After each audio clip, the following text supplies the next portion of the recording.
All right, let's testify, man. Oh God, you've done so much for me.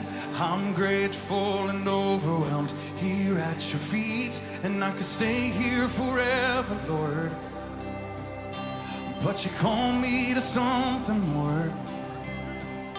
And I hear you say that you have a plan to use every broken woman and man to display just how good you are. We are your living pieces of art. What good does it do to hide away when all of my scars are a picture of grace? All right. So I will testify of the power of God. I will tell the world of the hope I have found. For my body was broken, my heart was made whole, and that's too good to keep to myself. So I will testify of the power of God. Oh, do you believe it? Has he done it for anyone else?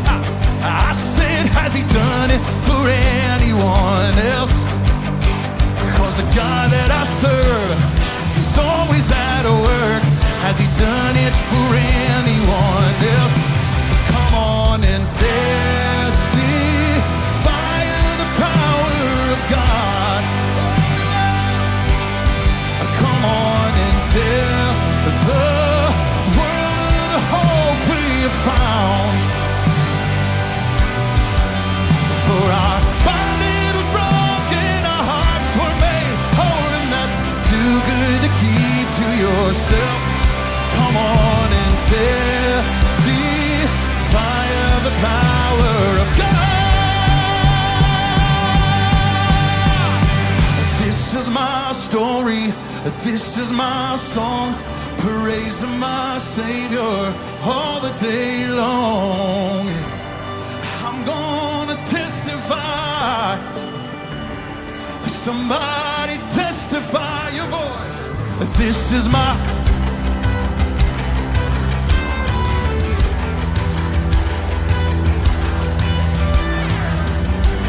So I'm gonna testify.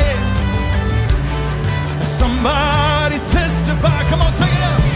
Jesus, my champion, the victor of grace, the only one worthy of all of my praise. Yeah.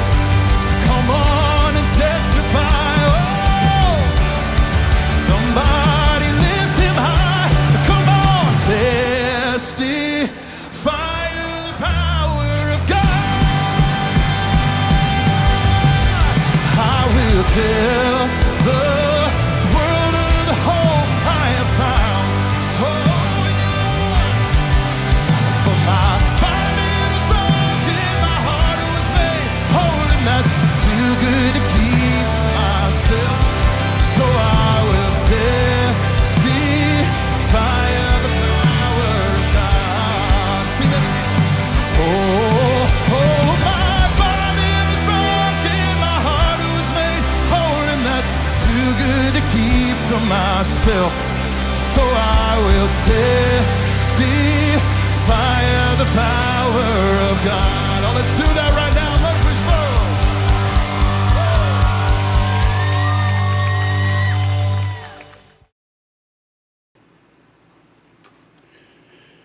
And good morning, everybody. I hope that you are all as well as can be. So before I get started, I do want to make sure that the air is clear on one thing in particular, because I know that some people have asked about it already. As far currently, Nerd Fights as we know it is basically, unfortunately, over. Mr. Know-It-All has taken an offer from Lore Reloaded to basically leave Nerd Fights and work for the Lore Reloaded channel as an editor. Personal feelings aside, I wish them well and all that good stuff. But because of that, neither Mr. Know-It-All nor Lore Reloaded will be participating in any nerd fights in the future. So Danny and I are working, thinking, contemplating as to what we want to do moving forward as far as the nerd fights brand or show. Because unfortunately, Mr. Know-It-All was a core part of putting together much of the visual presentation of that show. And so, with him unexpectedly abandoning the show, well, we've got to figure out what we want to do. But that's all I'm going to say about that. I'm not like I said. I'm not here to bash on Mr. Know-It-All or Reloaded. As I said, I wish them both well on their new endeavor. It's just unfortunate that the timing of it could have been better because Strange New Worlds is right around the corner. And honestly, I would have preferred to have gotten some notice of this before it happened. But they just kind of did it behind the scenes without telling anybody. And just left it as a surprise kind of thing.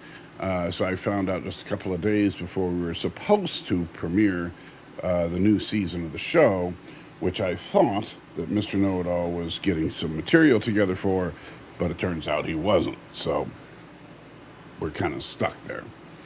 But we'll see what happens. Wish us well, pray for us, and hopefully we'll have something good soon. But this is not the Let's Gripe About Nerd Fights show. This is Exposed, where we talk about, hopefully, mostly theological topics. And I do want to say hello to my old friend, Mercer, who is first in the chat today. Good to see you, Mercer. I hope you are doing well. It says Rush has a new drummer. She is amazing. I haven't listened to Rush in a very long time. Rush was actually the very first concert I ever went to. I saw the Power Windows tour concert back in the 80s. And that was, my first rock concert. But, I haven't listened to anything that they've done this century. Heck, I didn't even know they were still a thing. Trustin, my old friend, is in the house. Good morning to you, Trustin. I'm sorry we haven't been able to meet on Wednesdays recently. I don't know yet when that's going to settle down. Still working on getting things together as far as my lovely wife's new position and my role in helping her with that. Then Mercer asked an interesting question here. Now, I will say this. So thank you for the question, number one, Mercer. But also, don't forget, the reason for in the chat, that little section that says, please give me your theological questions here, is because that's where I want theological questions to go, because they will get priority over anything else in the chat. But fortunately, since it's so early in the chat, I saw it. It says, if God is not the author of confusion, why is the Bible so confusing? That is an interesting question. Now, let me be completely honest and transparent here. I have, and I could be completely wrong here. I certainly do not have the entirety of the Bible memorized. But where in the Bible does it actually say that God is not the author of confusion? And that's a genuine question, because I don't know that it's anywhere in there. It might be, but I will say this: there are actually at least two passages that I know of off the top of my head that say quite the opposite. So let me bring up the first one. And let's see. I know what book it's in, but I'm not 100% sure where it is. Come on. Okay. Yeah, bear with me here. Uh, um, all right, so right here, this is from, let me switch screens so you can see my copy of the and we'll do the share screen window, bring up the old Bible screen. All right, here we go. So this is from the book of Genesis, the first book of the Bible, chapter 11, and starts with this. Now, the whole world had one language and common speech. As people moved eastward, they found a plain in Shinar and settled there. They said to each other, "Come, let's make bricks and bake them thoroughly." They used brick instead of stone and tar for mortar. Then they said, "Come, let us build ourselves a city with a tower that reaches to the heavens, so that we may make a name for ourselves. Otherwise, we shall be scattered over the face of the whole earth." But the Lord came down to see the city and the tower that the people were building. The Lord said, "It if as one people speaking the same language they have begun to do this, then nothing they plan to do will be impossible for them. Come, let us go down and confuse their language so they will not understand each other." So the Lord scattered them from there over all the earth, and they stopped building the city. That was why it was called Babel, because there the Lord confused the language of the whole world. From there, the Lord scattered them over the face of the whole earth. So, this is the origin, if you will, of different nations and different languages. And of course, it's referred to commonly as the Tower of Babel. So, number one, as far as confusion meaning disagreement among man, God is, in fact, directly the author of said confusion, without a doubt. Right? It's right there in black and white. Now, if you are a Jew or a Christian who happens to believe that the Bible is the inspired Word of God, then you're gonna have regardless of whether you think this is some kind of allegory or it's literal, that's irrelevant here. It is still showing God as the author of the differences between man, making it so that it is more difficult for man to work together. And you can take that for what you will. Some people think it's terrible. Some people think it's brilliant. I'm not here to argue that. I'm just looking at Mercer's specific question. Now, Mercer does answer my initial question, saying that 1 Corinthians 14:33 is where he's talking about. So let's go there real quick before I go to the other verse that I was going to be talking about. 14:33. Now, 14:33 in isolation says, "For God is not a God of disorder, but of peace, as in all congregations of the Lord's people." Now, notice that even like where Mercer put it, he cut it off as only half of that sentence, just that, "For God is not a God of disorder, but of peace." Now, in the translation that you used, it said God is not a God of confusion. But disorder is actually a better translation, because keep in mind, and this is one area, Mercer, where context is vitally important, is that this entire section of First Corinthians is talking about the how to properly organize and order a worship service. In other words, church, right?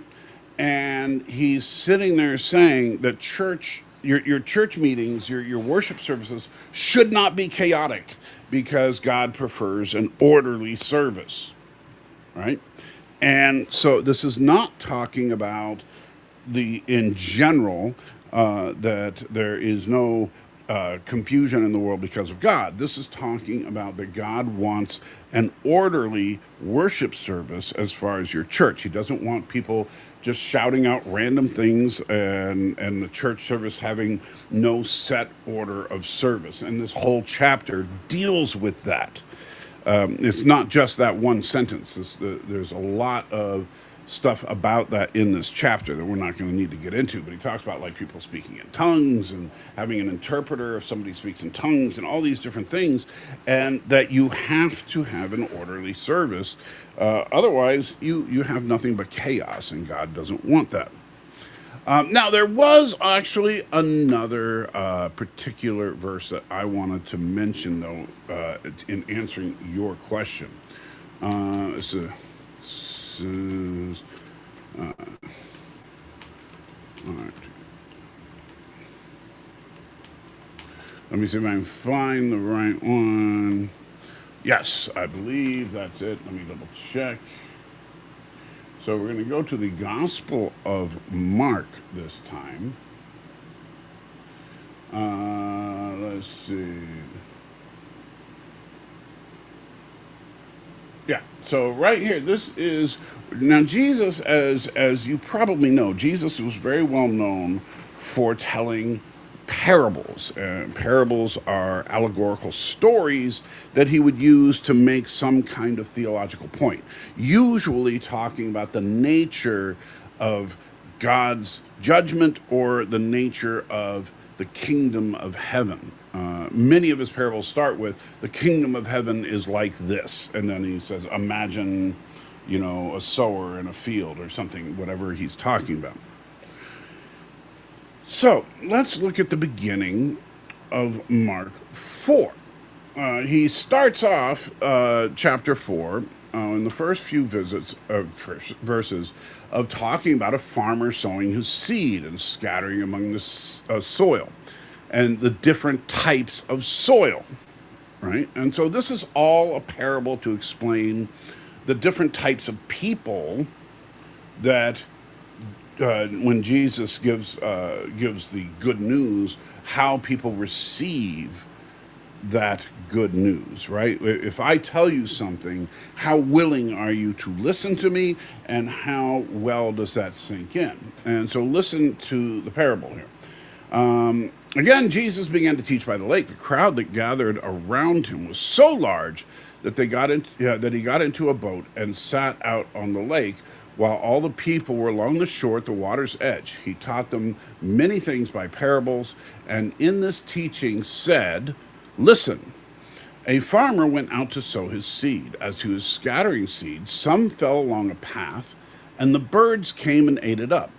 Some fell on rocky places where it did not have much soil. It sprang up quickly, but because the soil was shallow, but when the sun came up, the plants were scorched and they withered because they had no root.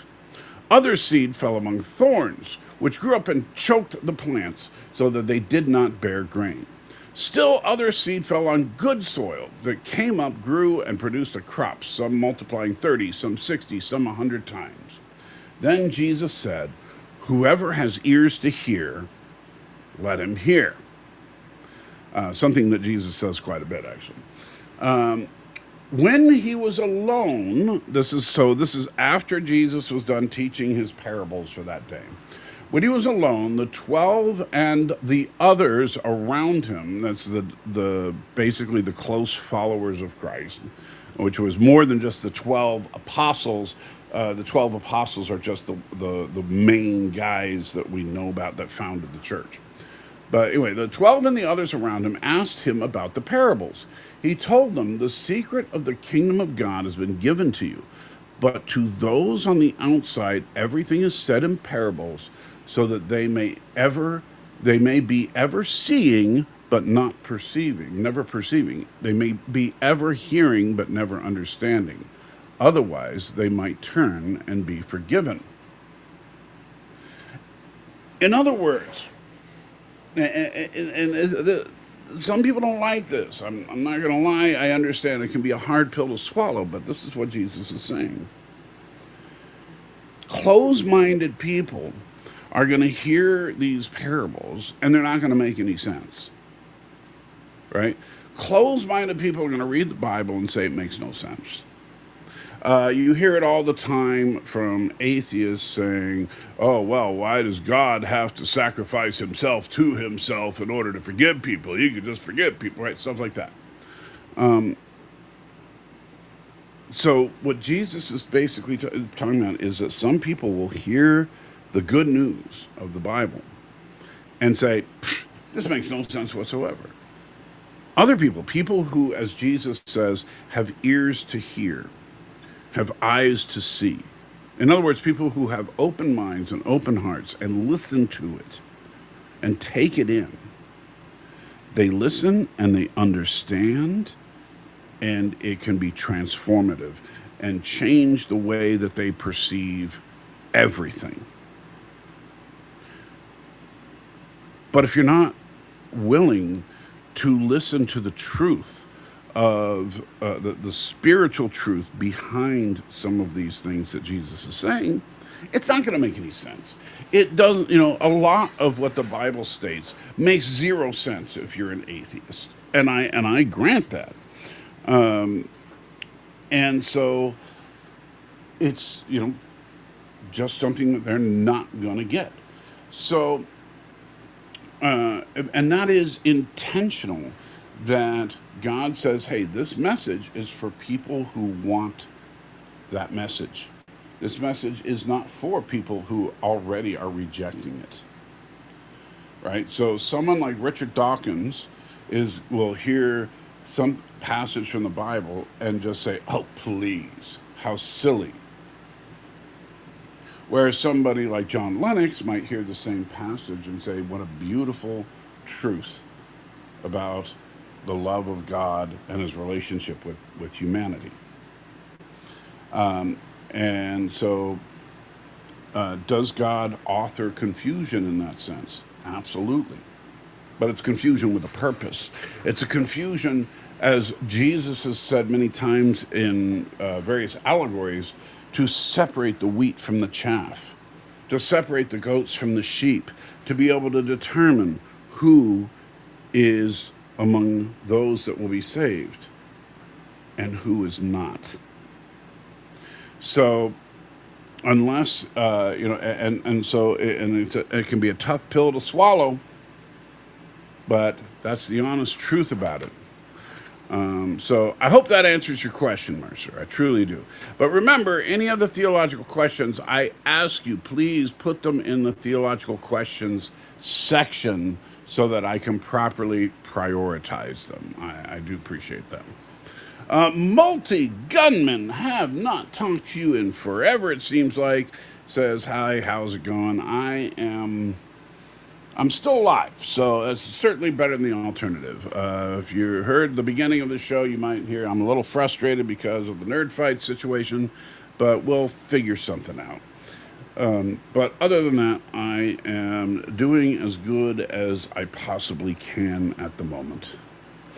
I also like the opening song. Thank you, my friend.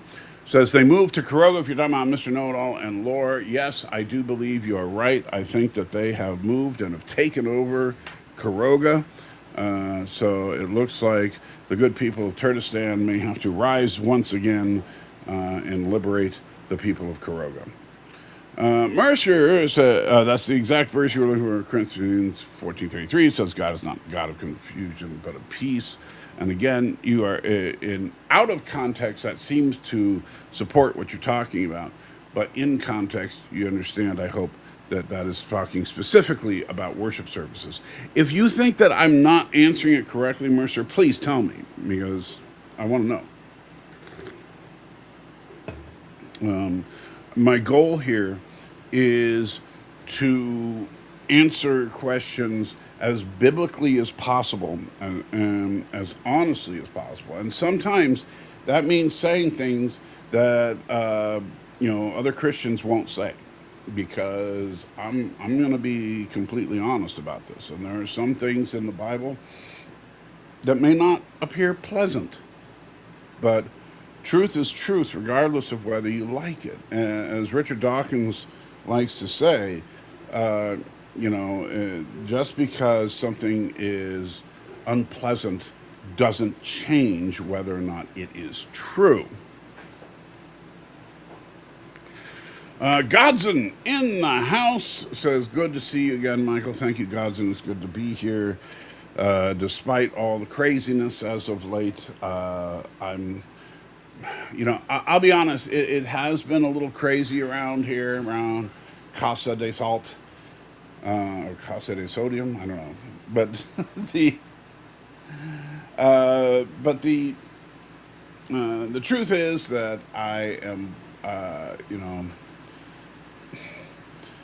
I'm amazed all the time at God's grace and God's love, but I'm also frustrated by God's timing and sometimes just God's plan.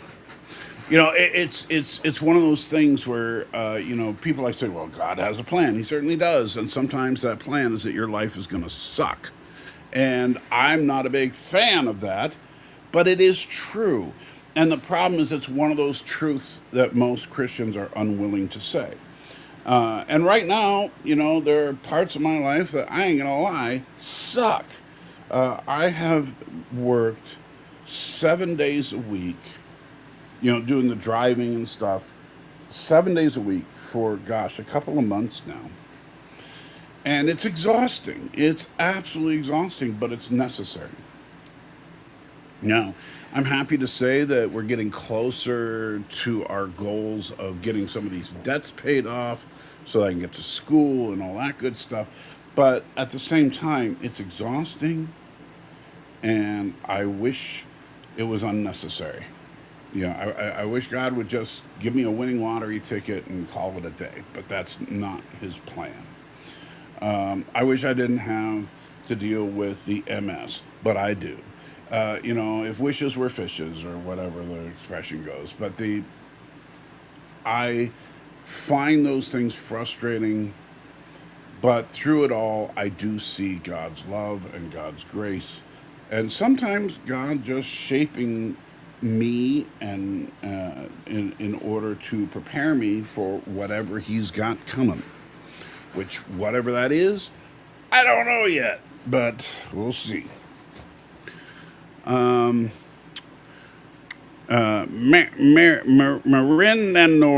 Marinanor says, "Hope you had a great Independence Day." I'll be honest with you, I didn't do much for Independence Day. I know it's the in thing right now to be uber patriotic, ooh, America 250 and all that kind of stuff. Look, I do consider myself extremely fortunate to live in the wealthiest, most wonderful country on the face of this planet, the freest country that has ever existed. I can, I absolutely believe that I am extremely fortunate to be an American in the 21st century. That being said, I am not a nationalist, right? I am not a person, and I will tell you, Christian nationalism to me makes me ill.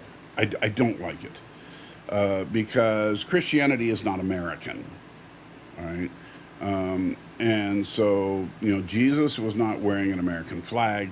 He did not speak English. And I am sick of these Christian nationalists, mostly white people that somehow think that Christianity is a white religion.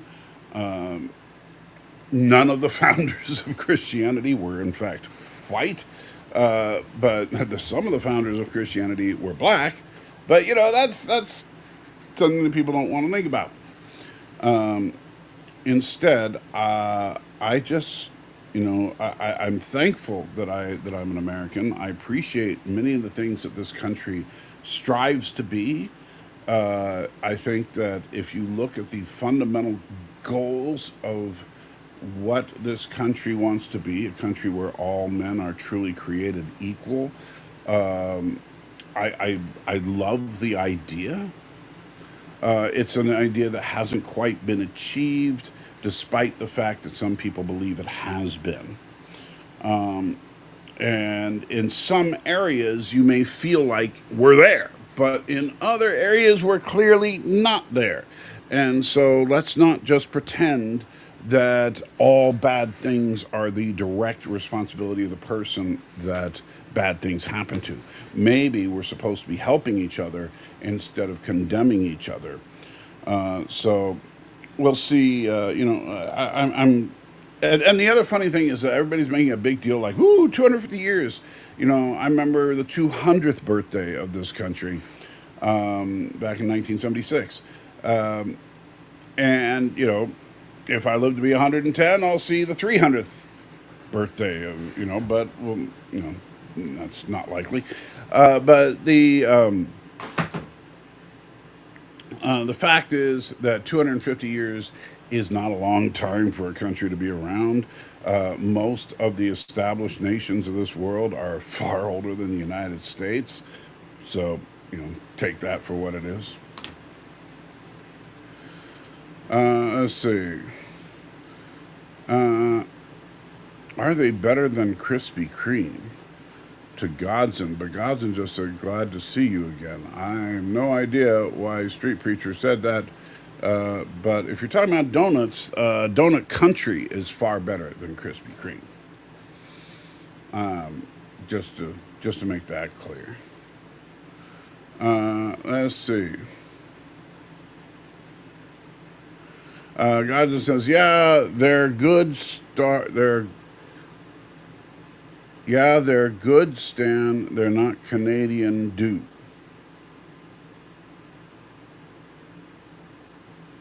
I no idea. I know you're talking about the donuts thing, but I don't know what you're talking about. And Street Preacher says, Gerald Ford. Yes, it's funny. Back in '76, Gerald Ford was president of the United States. Jimmy Carter was elected president in 1976. Neither of those two presidents will go down in the annals of history as a particularly great president. Gerald Ford basically be remembered as the guy that Gerald Ford is funny. He's the one guy who served as vice president and president and has never been elected office. He inherited the vice presidency when Spiro Agnew died, and he inherited the presidency when Richard Nixon resigned. So, I think that's kind of interesting. And Jimmy Carter obviously was the president during the huge Iranian hostage crisis and the great oil crunch and all that stuff, and so, yeah, neither really remembered as a particularly good president. But, 1976 was the 200th birthday of the country, and so there was a lot of partying going on. Mercer says, Nermal is here. Well, in that case, say hi to Nermal for me. I love Masters of the Universe movie. I thought it was all right. Don't get me wrong. I didn't dislike it, but it's also not my thing. I'm a little older than most of you guys, so by the time Masters of the Universe came out as an animated cartoon by Filmation, I watched some of it, but honestly, I was a little old to think, ooh, how cool. I was more thinking, how funny. Darren Wagner, let me guess, trolling. Let's see, downplaying the significance of 250 years. Why am I not surprised? Why? Because I'm not an uber patriot. Well, if you want to wrap yourself in a flag and proudly display your erection for everybody, go ahead. I don't care, Darren. Go troll somewhere else, please. Let's see. It didn't pop up. Asked if know what Shipley Donuts is. I've never heard of Shipley Donuts. So I guess that's your Canadian donuts that Street Preacher was talking about. And Street Preacher says, the Klutz. I'm not sure what you're talking about. After which, Street Preacher says, I've seen Chevy Chase as Gerald Ford more than I've seen the real Gerald Ford. Well, that's because, you're older. Gerald Ford was not, keep in mind, he didn't serve a full term. He, obviously was not reelected. And so a lot of people saw Chevy Chase more than Gerald Ford. And honestly, the funny thing is, Chevy Chase's Gerald Ford was nothing like Chevy Chase was constantly tripping over things, falling down. So Gerald Ford was known for tripping at a particular. I can't remember exactly what the event was, but he did trip on camera at this one particular event, and that's where Chevy Chase got it from. But it was like Gerald Ford wasn't constantly tripping and stumbling over everything. He was just, you know, he tripped at this one particular event, and Chevy Chase just decided to make that his caricature of Gerald Ford. Just like Chevy Chase didn't really even do an imitation of Gerald Ford. Like nowadays on Saturday Night Live, the guy that does Trump does a phenomenal imitation of Trump, of his mannerisms and all that. Back then, it was they just kind of they didn't even try, to be honest. Mercer says, I thought it was better than Mando and Grogu. I would disagree on that. I actually enjoyed Mandalorian and Grogu better than Masters of the Universe. But I wouldn't call either of them a great film. I don't think like I thought that movies honestly, I think the most fun I had watching a movie was probably the terrible, terrible movie, and definitely not Christian friendly movie, Gail Doherty and the Celebrity Sex Pass. Probably my favorite movie of the year so far. It hasn't even been released widely yet. I think it'll be released on the 10th of this month. Danny and I both saw it at a preview. We were supposed to do a review of it the other night, but that didn't work out. We're going to hopefully try to do a review of it this coming week because we'd like to do a review of it before the movie actually comes out. But the and there's a couple other movies that I saw, like The Furious. I thought was a wonderful. If you like martial arts movies, Furious was really, really good. I enjoyed Mortal Kombat 2. That was pretty good. But honestly, as far as like truly great movies so far, I would have to say probably none, but we'll see. And then Dan, in his usual snarky self, wow, what a reaction. Using the same playbook, you've learned nothing. Darren, when do you really think I give a crap what you're saying right now? Because all you're doing is proving to me that you are a vacuous nothing. If you have something interesting to put into the conversation, please do. If you don't, why do you waste your time coming here and crap about your personal feelings about me? You're not hurting my feelings.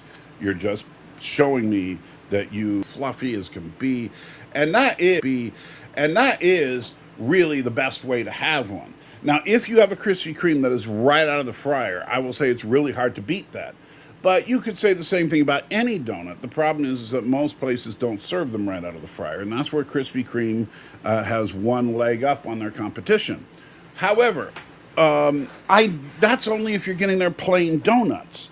All the other donuts you don't get like that. Only their plain donuts. So, as far as I'm concerned, when you go pound for pound, since the plain donut isn't my favorite, it's not. I should say it's a cake. It's a glazed cake donut. Is what the famous Krispy Kreme donut that you get right out of the oil vat. But for pound, I think that's not what I like. I like some of the cream filled donuts and stuff like that better than just plain glazed cake donuts. And so, in that regard, I think that there are plenty of donuts that are better than Krispy Kreme. Shipley donuts, never tried it. Bold probably better than Supergirl. I would say the Supergirl. I don't think I've heard so far what I would call a fair review of Supergirl. I obviously I have not done a review of Supergirl. I wasn't really planning on it. The thing about Supergirl is, was it a great movie? No, not at all. Was it a terrible movie? Not really. It was just kind of mid. It was the villain was forgettable. Supergirl was not a particularly inspiring character. I just did not. At no point was I really into the film, but at no point did I hate the film. Supergirl just was kind of there. But people keep saying either it's great or it's the worst movie ever, and I don't think either of those are a fair assertion of the film. Darren says, seems fitting to me that you're going to back the wall of abusing Danny. You're going back to the well of abusing Danny on streams. Whatever, Darren. Look, I'm not planning on abusing Danny on streams. I understand, Darren, that for whatever reason I live rent free in your head, and for whatever reason you were obsessed with me. I really don't know what it is, but you know what, Darren, I still don't care. Stan says, well, it's a deep well, as far as abusing Danny. Look, I love Danny. Yes, does Danny cry when we talk about Star Trek 2? Yes. Is Danny, a fun guy to pick on sometimes? Yes. Do I abuse Danny? I don't think so. If I were abusing him, he wouldn't keep coming back. Or maybe I'm just so abusive that I beat him into submission, as far as you're concerned. But I love Danny. He's a good guy.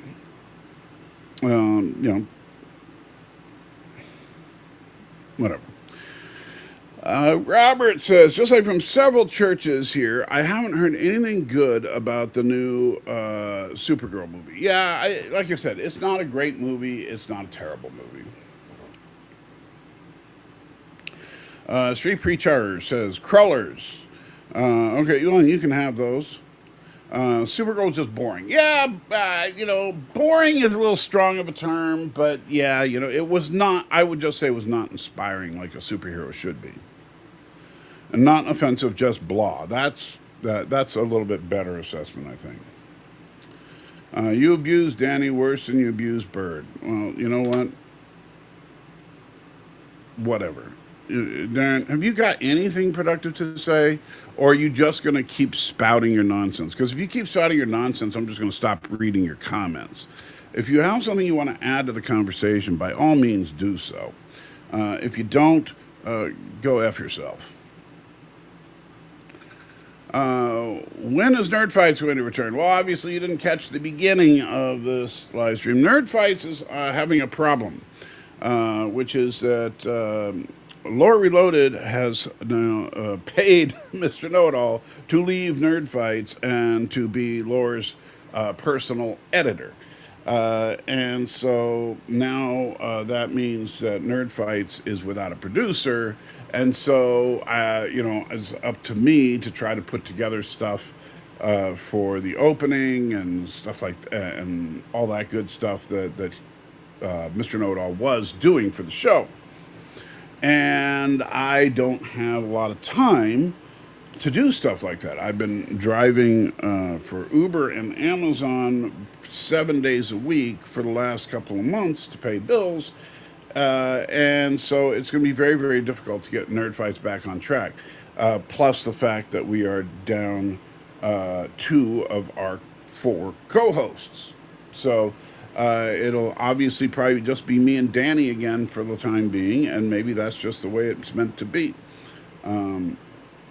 It is what it is. I'm just going to take it with a grain of salt and move on. But I do want to get it back up before Strange New Worlds premieres again. People pick on me all the time. I'm used to it. Well, I'll try not to pick on you too much. Let's see. And Merce says, I like good storytelling, as do I. Cannot wait for Coyote versus Acme. I'm indifferent about it. And Trustin says, I got a question up in the Q&A. Maybe it never posted. Let me see. What is going on with the Q&A? Why am I having trouble seeing it? Let's see. Is there... I don't know what is wrong. Yeah, for some reason I can't seem to see what's in the Q&A, so I'll just have to end it for now. But thank you, Trustin. I did try. Does the seed parable bring up questions of free will? I've always struggled with this one.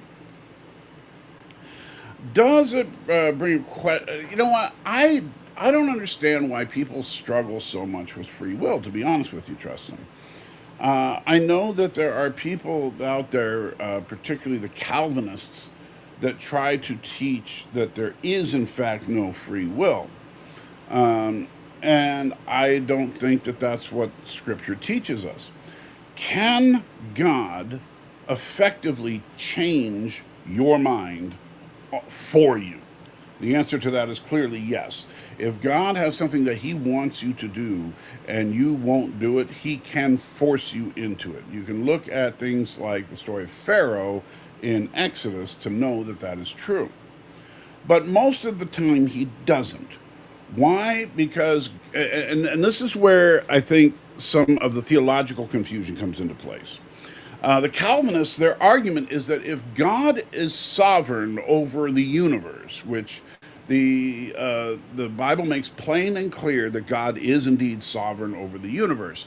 So if God is sovereign over the universe, then that means that anything that God wants in the universe is going to happen, and that means that free will could not possibly exist because God is sovereign.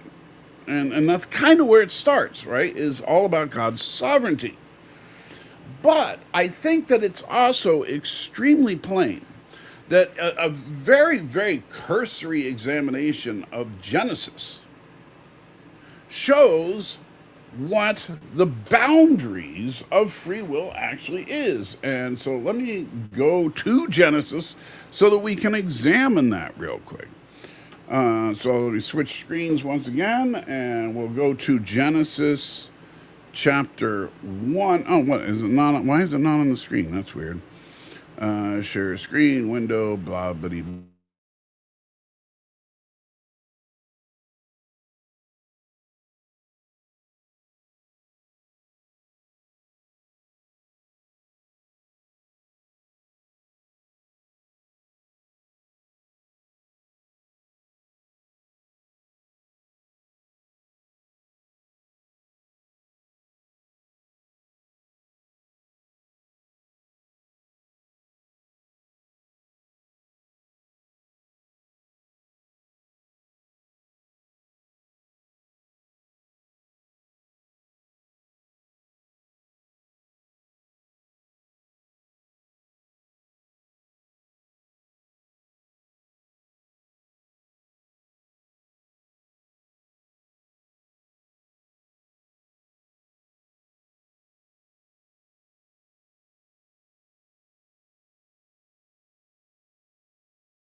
check. All right, there we go. There we go.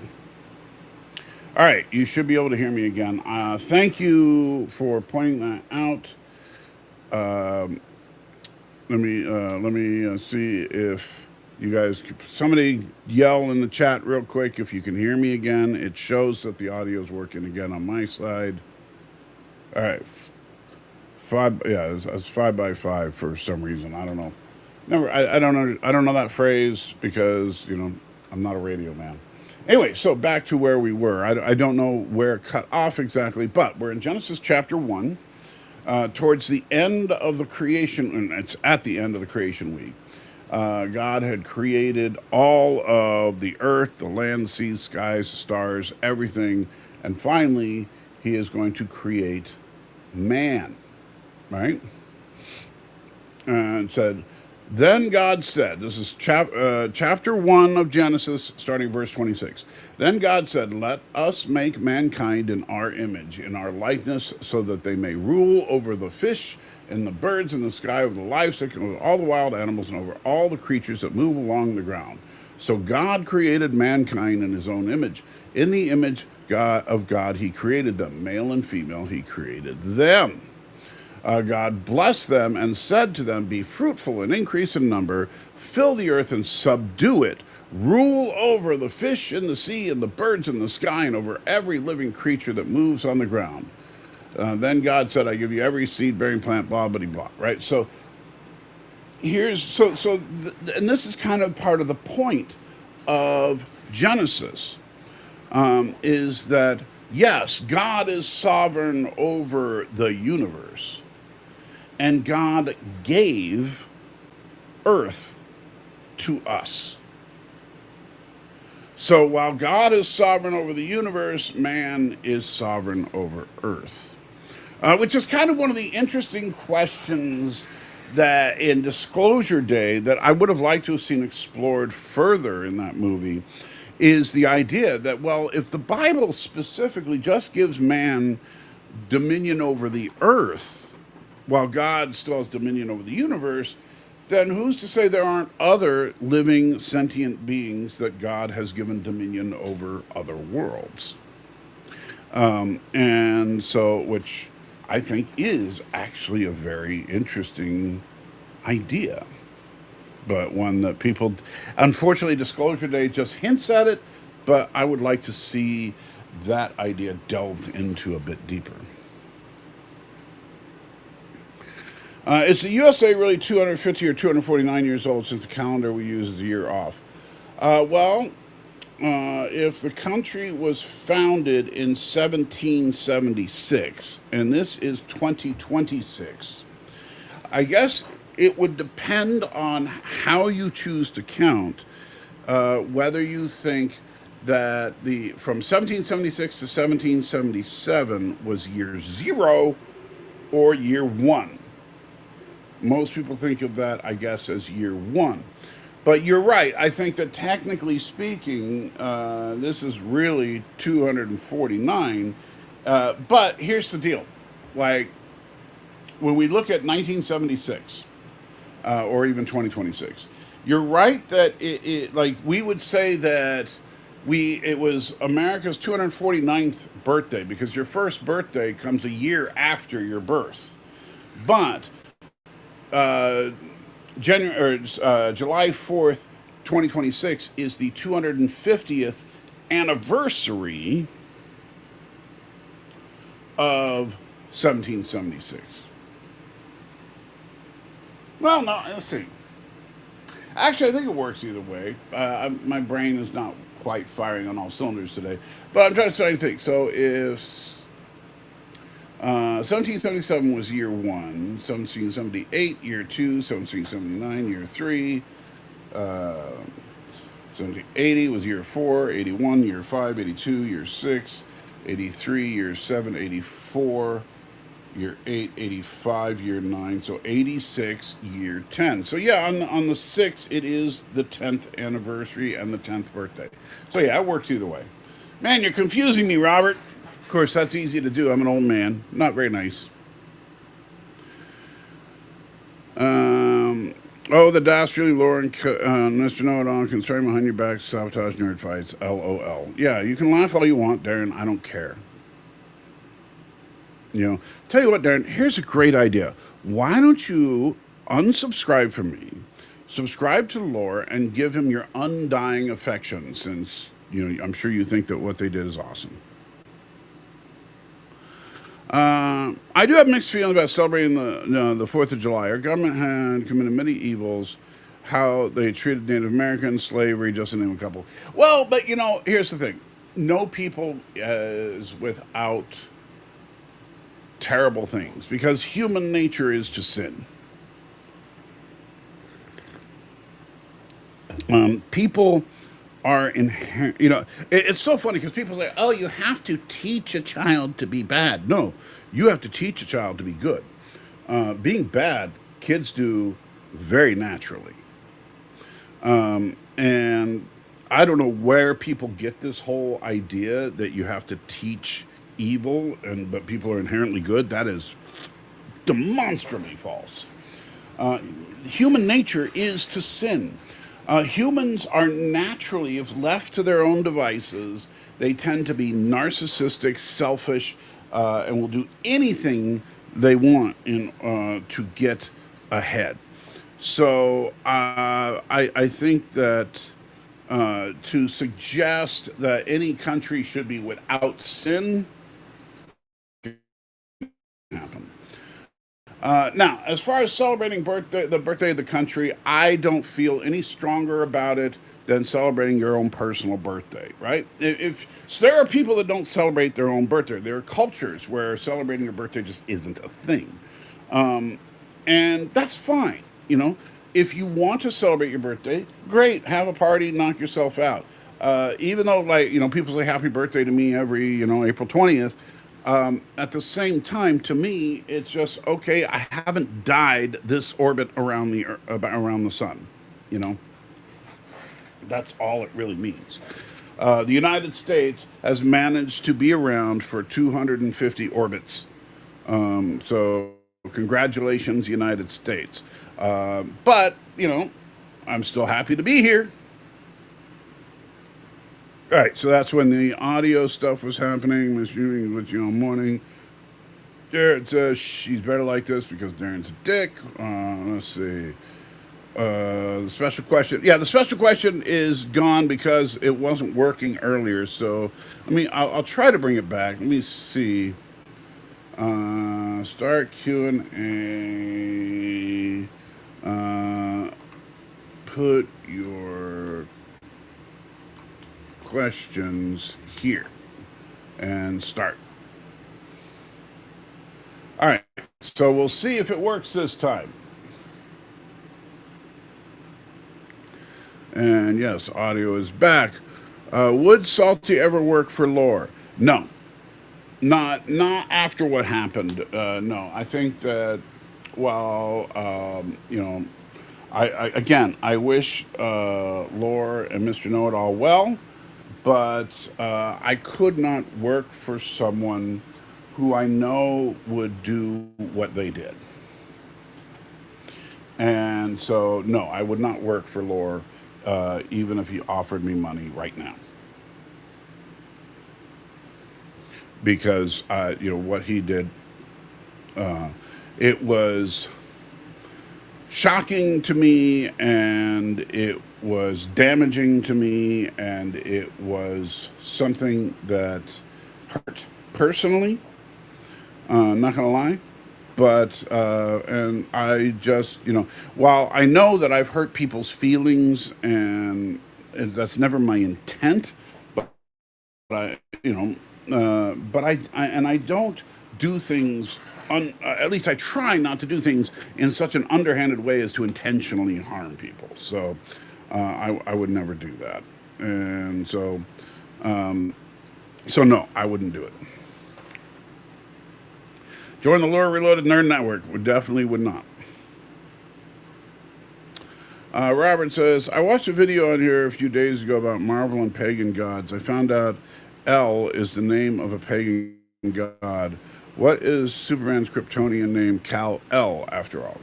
Well, L is also, keep in mind, uh, the L is not trying to be pagan. It's actually meant to be a representation of that Superman is in fact the savior. The remember Superman was created by a couple of Jews, and that were trying to show this is what they saw the Messiah as being like. They did not see the Messiah as being this meek and mild Jesus. They saw it more like Kal-El. And what do you see in the name of God all over the place? L followed by something else to describe generally a part of God, whether it is the God who provides, right? Or the, well, I think, let's see, what is it? Oh, I always get my God names mixed up. The God who provides is, oh man, we even sing a song about it. Now I'm getting stuck. Names of God All right, so let's see. There's of course Yahweh, but okay, Elohim is one of the most common, which is the God of might or the God of strength. El Shaddai is the all-sufficient God. El Elyon is the God Most High. El Olam is the everlasting God. Then, of course, there's the Jehovah's. The God that will provide is actually Jehovah Jireh, but that's the one I was thinking of, but it's not an El God. So the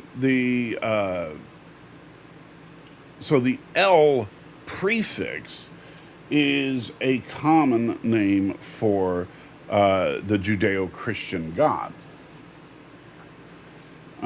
So it was not, as far as Superman is concerned, the Jor-El and Kal-El was to show that God, that he was the son of God, who was represented by Jor-El.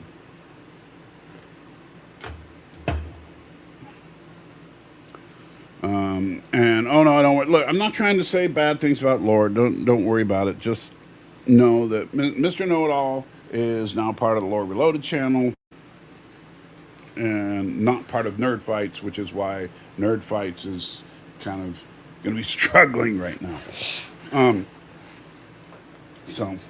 But I'm not trying. Again, not trying to bad talk Lore. Please do not go over to Laura's channel and say anything mean. That's not what I'm after. I'm just going to have to start from scratch and building up whatever Nerd Fights may or may not become. It's too bad because me and Mr. Know-It-All had some ideas that were just getting started, but, c'est la vie.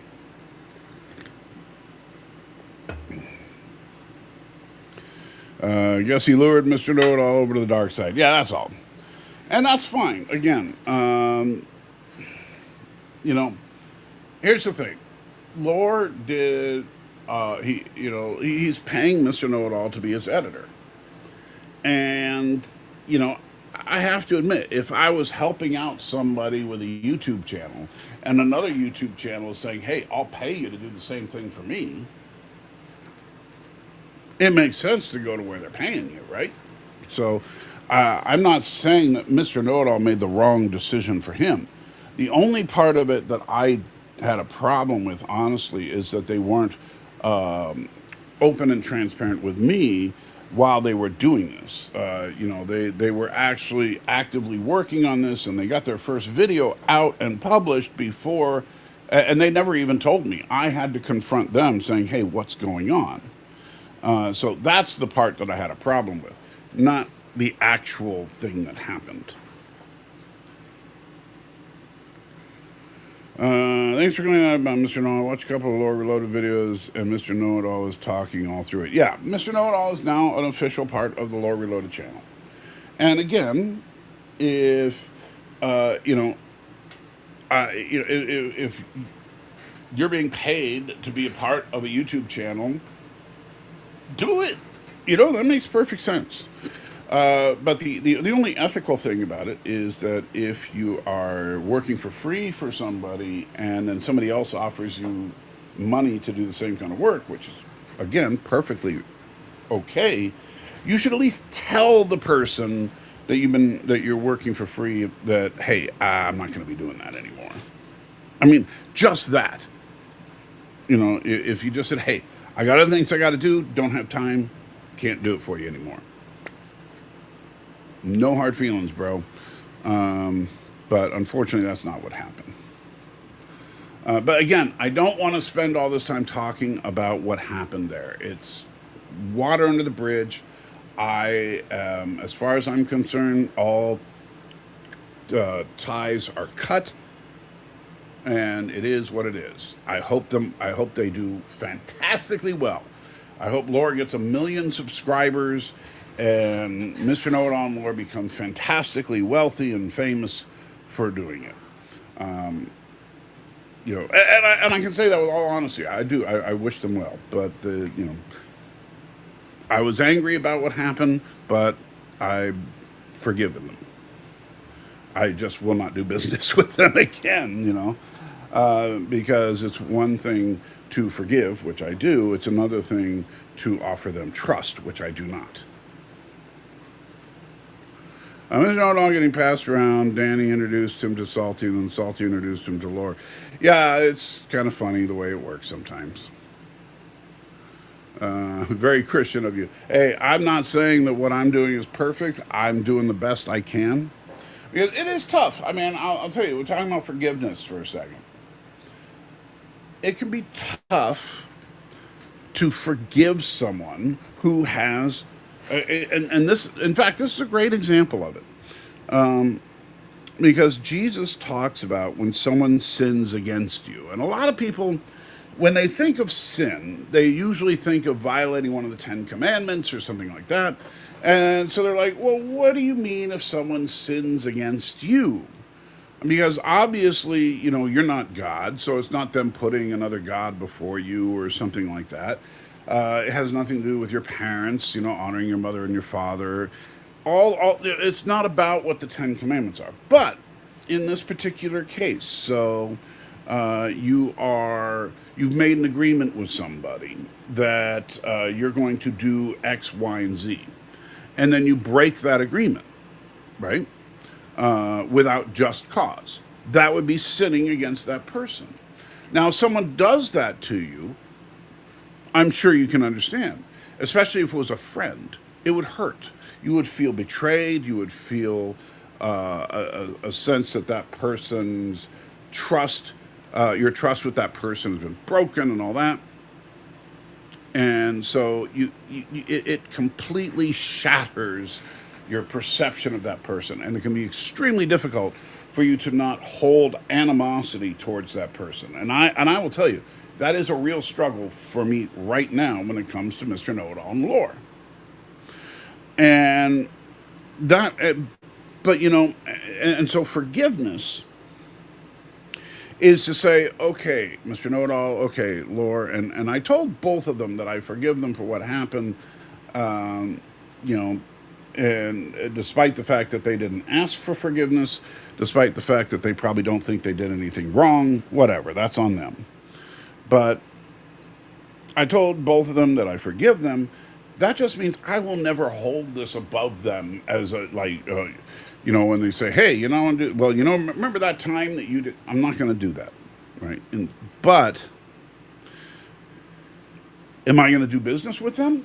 Of course not. Because both of them basically left me hanging and really screwed me over good there. And so why would I do business with them again in the future? I'm not going to. They've broken their trust. However, I hold no animosity towards them. I do wish them well, and I hope that they are successful in their endeavors. And that's a difficult thing because for me personally, because they hurt me personally, the natural human instinct is to want them to go down and to go down hard and all that. I want Laura's channel to fail or whatever. I don't, but you know what? as much as that might be a gut visceral reaction to something like that, I genuinely don't want Laura's channel to fail. I hope that Laura makes a bazillion dollars doing his thing where ChatGPT writes his videos, or and now he has AI voices doing half his voiceovers.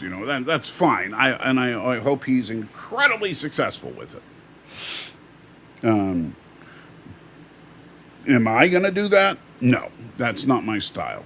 Am I going to cry over the fact that Mr. Know-It-All's insistence on using AI for everything is no longer going to be a part of my channel?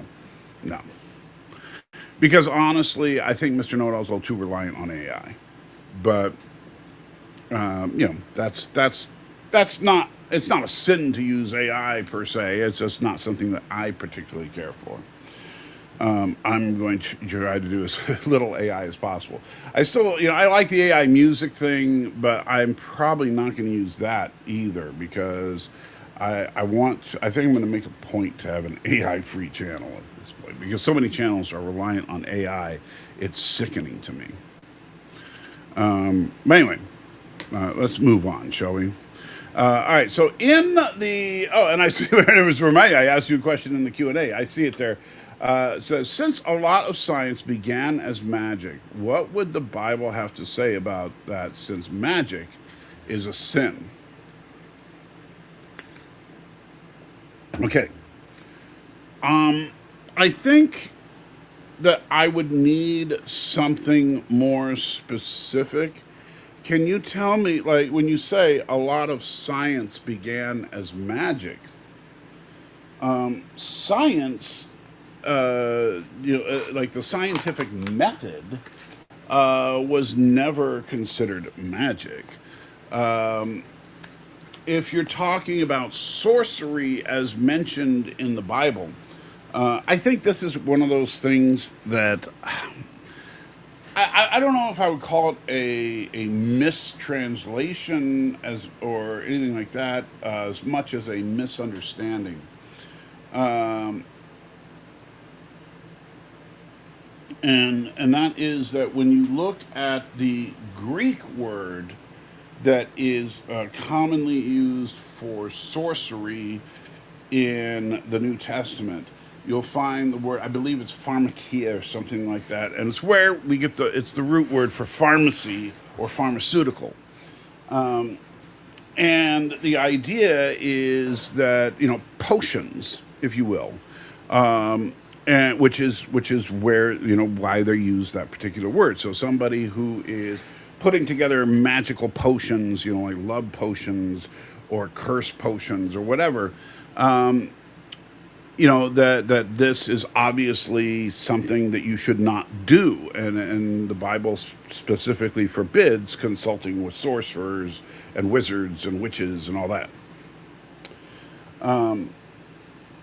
And so I think that this is where, unfortunately, and I have to admit, the pastor at my church is guilty of this occasionally, but, it is what it is. Just because there's a similarity in the word doesn't mean that it's the same thing, right? So just because pharmakia is the root word of pharmacy does not mean that when the Bible forbids sorcery, that it's forbidding you to take prescription medication because it came from a pharmacy, right? Because obviously we know that when we go to the pharmacy, we're not getting a magic potion to cure our pain, right? We're getting a scientifically studied chemical that will, hopefully prevent certain symptoms from reoccurring. So, and there's a difference, right? And so one is, for the most part, completely fake, and the other is based on scientific research.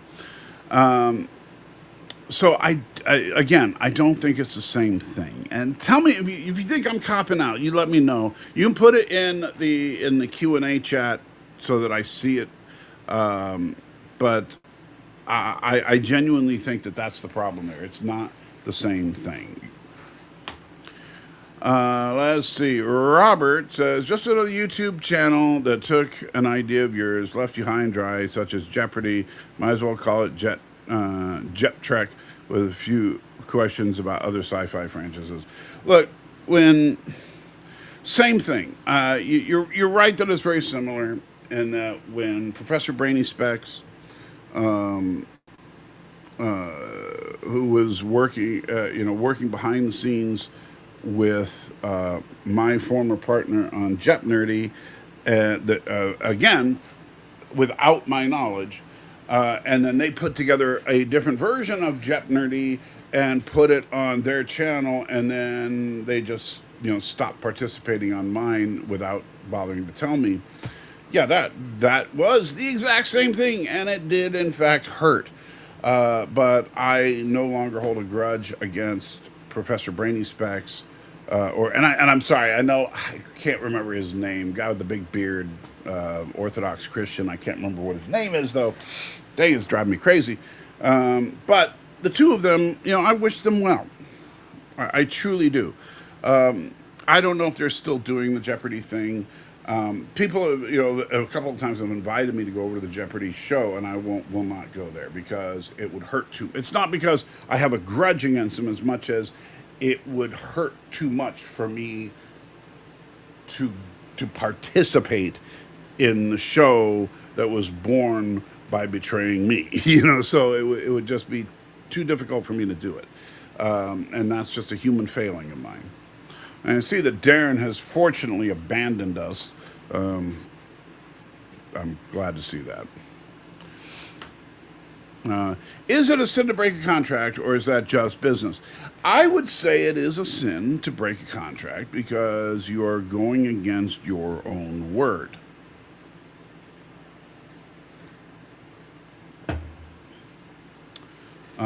So yes, absolutely.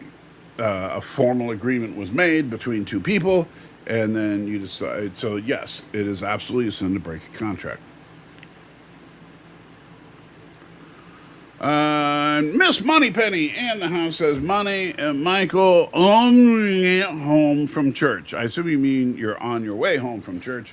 Well, Miss Moneypenny, I am so glad to see you there. In fact, it's funny. Me and my lovely wife were talking about you just yesterday. So yeah, it's good to see you. I hope you're doing well, and I'm looking forward to doing something with Danny, but I don't know what yet. Just like nowadays, there's so many AI commercials on TV now. Yeah, I'm tired of all the AI crap. I'm sorry. It's AI slop. It really is. I know that the word is overused, but the truth is AI slop is AI slop. It's just, it's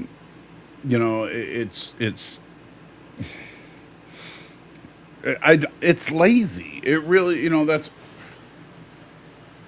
rather than put in the work to make a good quality product, you just say, hey, computer, throw something together for me.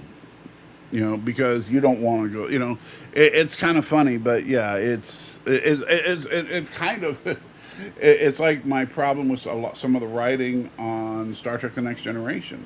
Where in the original series, if something broke, Scotty had to grab a wrench and climb up into the Jeffries tube and try to fix it. In The Next Generation, if something breaks, Geordi just goes, hey, computer, run a level 7 diagnostic. And I'm supposed to know what the difference between a level 7 and a level 9 and a level 10 diagnostic means. And am I supposed to be impressed if the number is higher, or am I supposed to be impressed if the number is lower? And why should I care? I'd rather see Geordi actually doing something than hearing him tell the computer. All right, so, and I see the update. So this is coming from, remember, the theological question chat in the Q&A section gets priority over all else. It says, I guess my earlier question, the one about science and pharmakeia and everything, had to do with good results, such as science coming from sin, such as Bayer aspirin, for example, coming from war crimes. some of the chemistry coming from alchemy, and so on. Well, first of all, no chemistry comes from alchemy.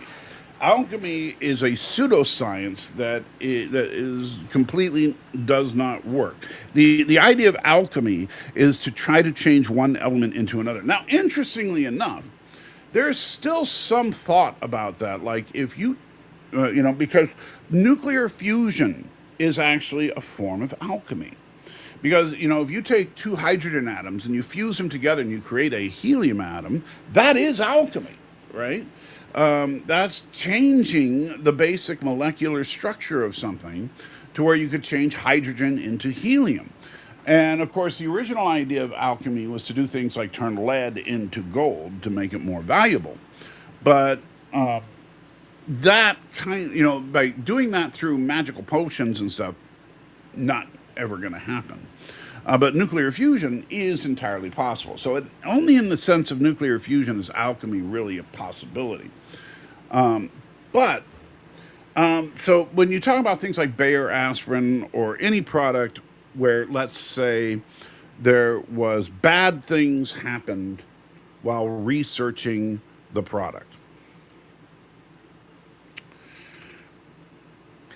Let me ask you something. If you buy a Tesla, popular electric car, right? Most popular electric car out there. So you buy a Tesla. Doesn't matter, Model 3 or a Cybertruck or whatever you want.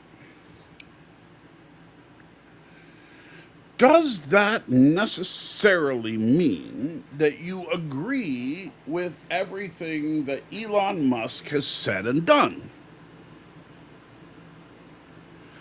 Whether it be Elon Musk doing the Doge thing last year, remember all that?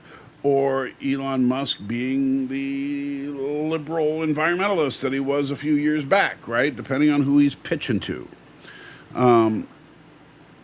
And I would say this, no, if I'm going to buy a Tesla, I'm going to buy a Tesla because I think it's a good car.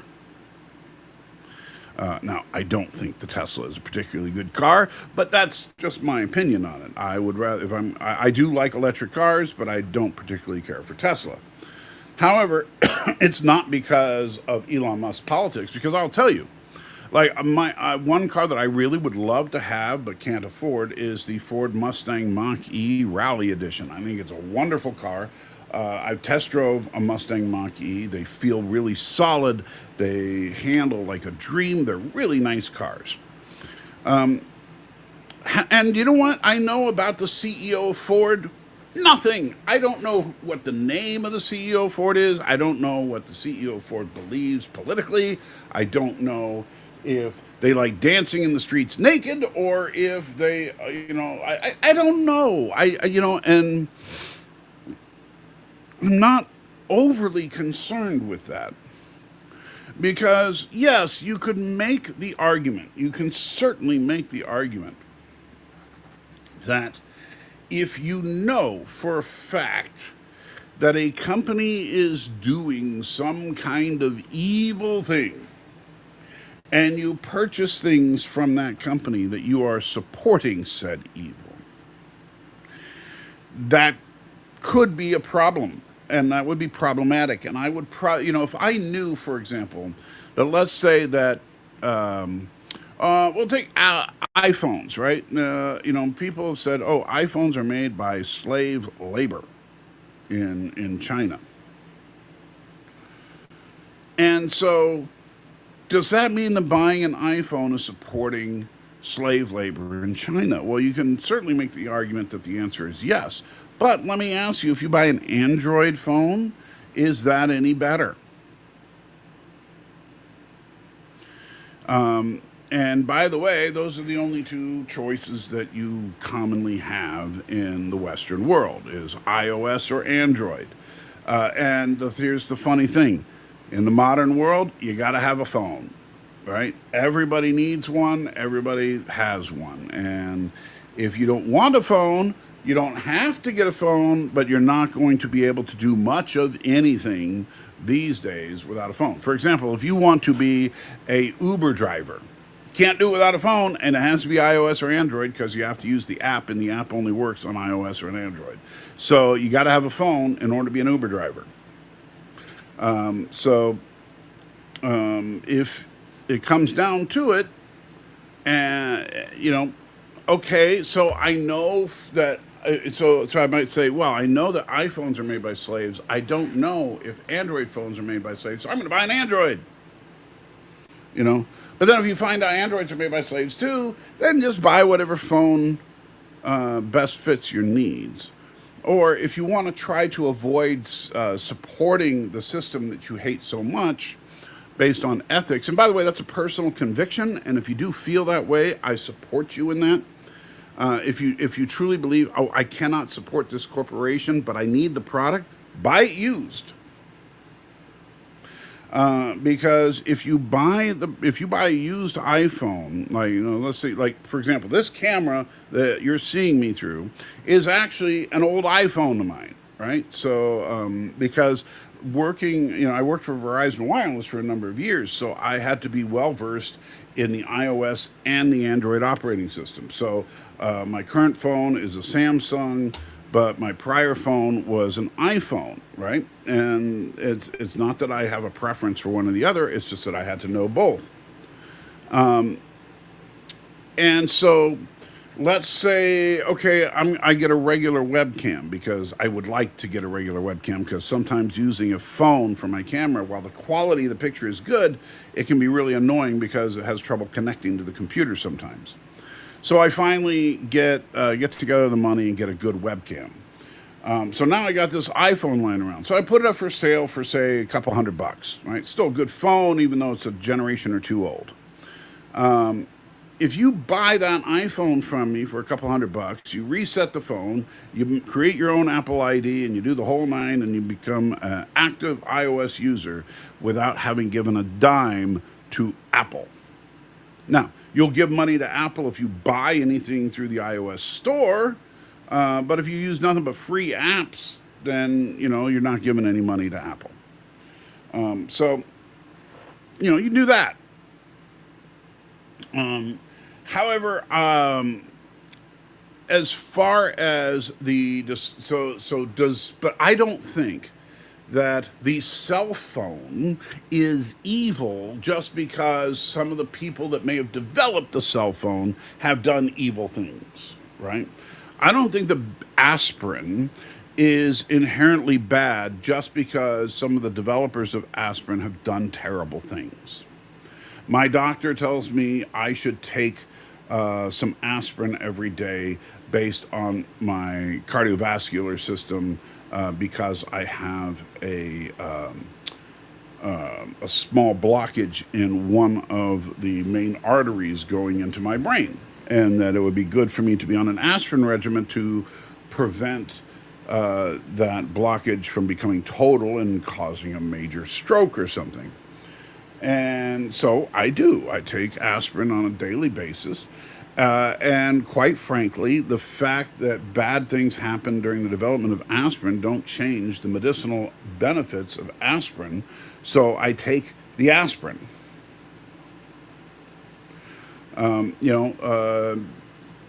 Cannabis has been a very controversial subject in various places all around the world.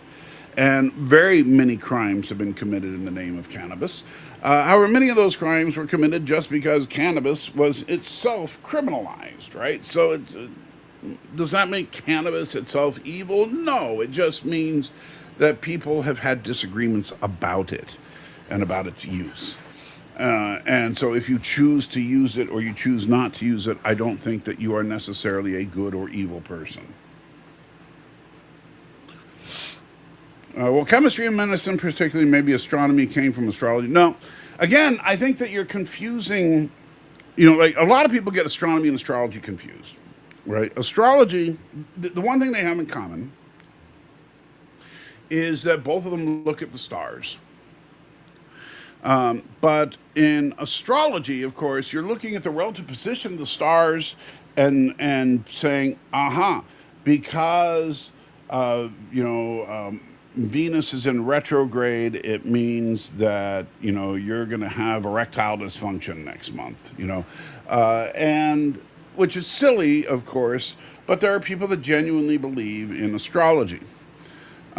Astronomy is just looking at the star and saying, "What is that? Why is it there?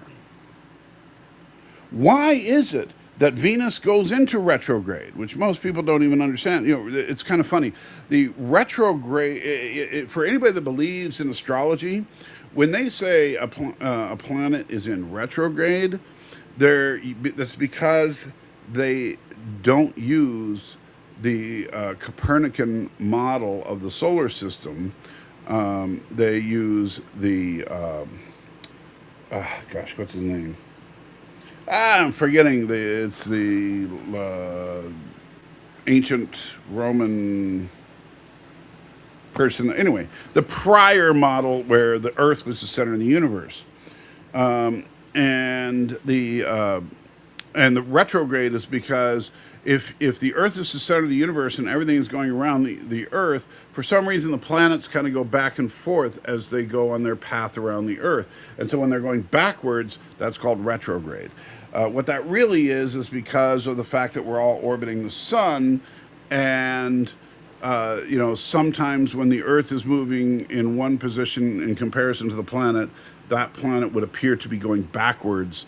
And so, yeah, it basically just means that astrologers are still using a pre-Copernican model of the solar system. So, suck on that. You mean like real magic or just performance magic, which is just deception? Yeah, he's talking about real magic. He's not talking about David Copperfield here. Isaac Newton, for example, as an alchemist. It's funny because some of these scientists did believe in things like alchemy, and for good reason. Alchemy is not. Forget about all the modern stuff we know, and that's hard to do, I know. But try to put that aside for a minute. Forget what we know about atomic theory and all that stuff, and just think about matter for a second. Is it so unreasonable to think that there might be a way to change matter from one form to another? Right? I mean, you think about it. In Star Trek, we absolutely take for granted the idea of alchemy because it's just that what we do is we take one form of matter, it could be anything, we convert it into energy, right? So and the way that they do it on these starships is you have a matter antimatter stream together, and the matter and antimatter collide, annihilate, and release a bunch of energy. So what exactly the matter and antimatter were, we don't know. It could have been, hydrogen and antihydrogen. It could have been helium and antihelium. We have no idea. All we know is that we have some form of matter and a corresponding form of antimatter. It could have just been protons and antiprotons, but we don't know. Then we take that energy and we bring it over to the holodeck and we convert it into matter of a different sort. So maybe it'll be rocks or water or whatever, or we go over to the replicators and we turn it into whatever we need, whether it be food or clothing or whatever. And so we are, in fact, converting things from one form of matter and energy into another. And none of that is a violation of physics, because the only thing we can say about physics is that, matter and energy cannot be created nor destroyed. It can only change form. And so it could theoretically change into pretty much anything. So alchemy is not completely unreasonable. And yes, I see your question there, Robert. I'm going to get to it in just a second. Alchemy is not completely unreasonable. However, obviously it's the ancient concept of alchemy by using potions and whatever would never work, despite many attempts by various people. Now, if Newton wanted to, perform some kind of alchemy to make things work, yes, he did, but it never happened. And Newton also came up with the basic classical physics that we ran on for hundreds of years. And in fact, we still use Newtonian physics for things like space travel and stuff because it's easier than trying to use relativistic physics because that math is much more complicated. All right, so Robert asked the question, though, some time ago, I read in Scripture that a believer shouldn't take anything that alters their natural mind and personality. So if you're talking about being sober-minded, so I would say this. There are a couple of interesting passages there. If we look at, let me bring up where I think you're probably talking about.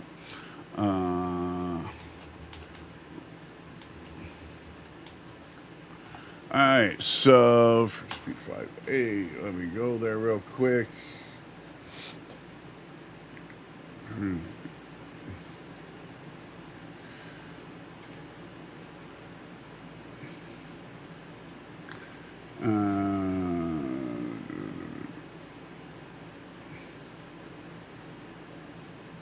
All right, so if we look at First Peter, and actually let me switch screens here so you can see it. So First Peter 5, verse 8 is where you're probably looking at this. Be alert and of sober mind. Your enemy, the devil, prowls around you like a roaring lion and look for someone to devour. So now keep in mind that's definitely saying that one should not be intoxicated in any way or anything.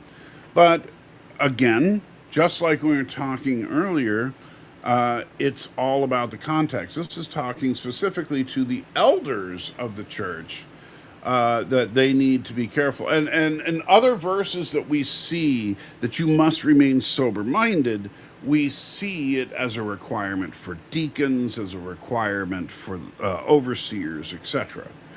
That if you're to be an officer in the church, then you need to be of sober mind. And of course, the last thing, like for example, if I were to do this live stream while intoxicated, whether it be on cannabis or alcohol or anything else, that would be a terrible idea because I'd be teaching you guys theological points without having a clear head to actually consider what I'm talking about. And I could inadvertently teach you something false.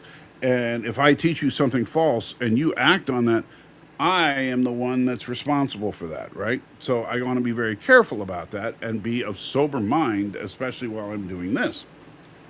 However, that does not mean that the Bible says that you can never, ever be intoxicated.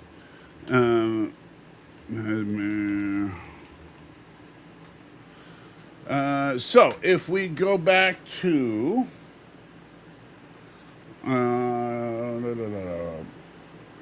are we going to go? We're going to go to Book of Proverbs and chapter 31.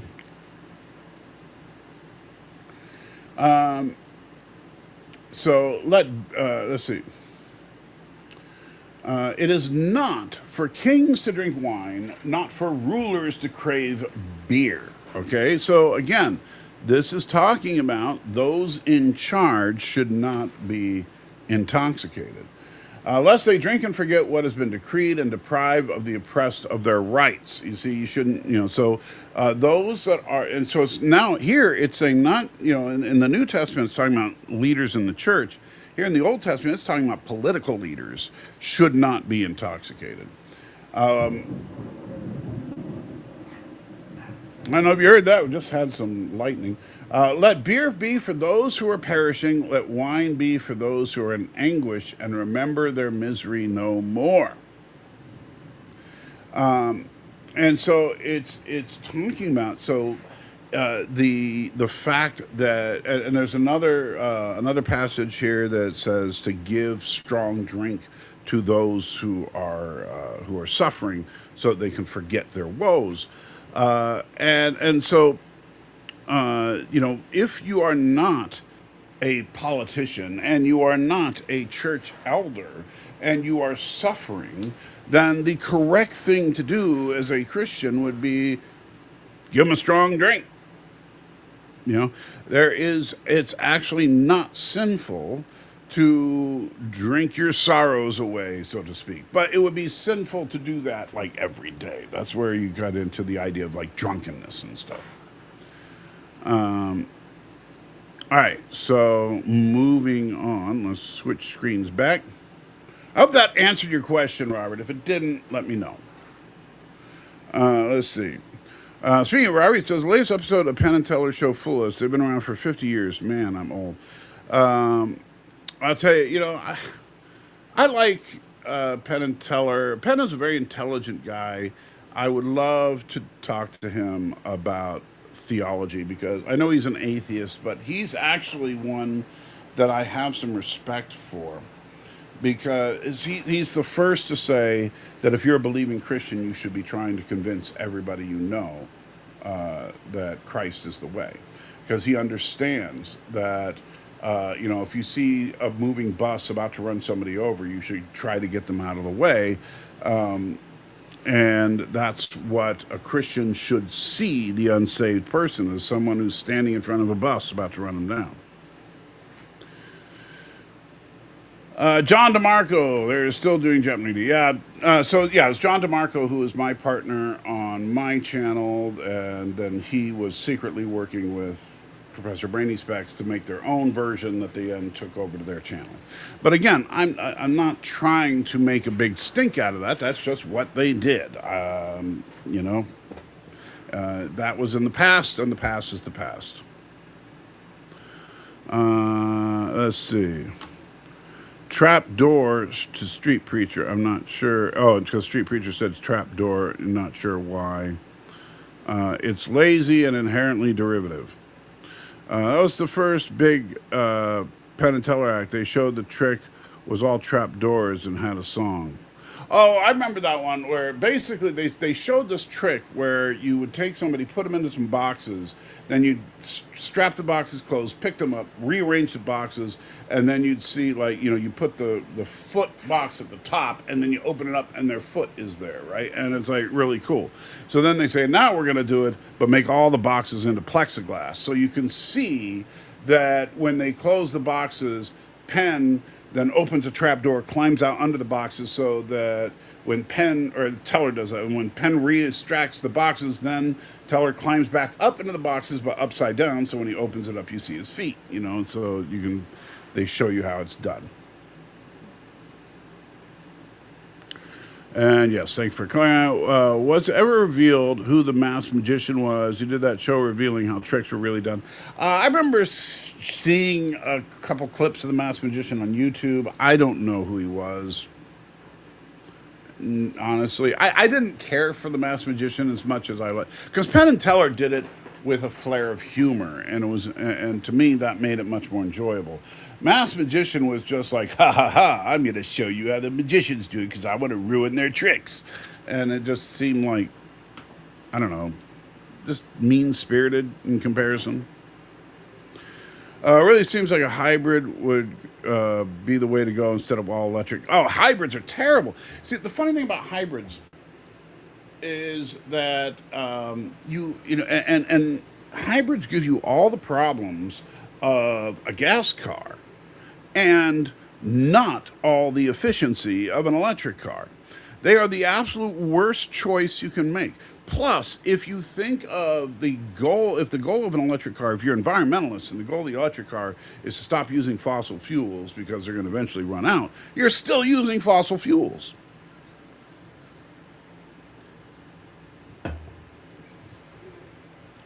The new Toyota Camry Hybrid gets 50 miles to the gallon. So, people act like that's so impressive. Look, the Nissan Sentra in 1982, I want to say it was, maybe 1984, somewhere around there, got 48 miles to the gallon. 50 miles to the gallon is not that big a deal, right?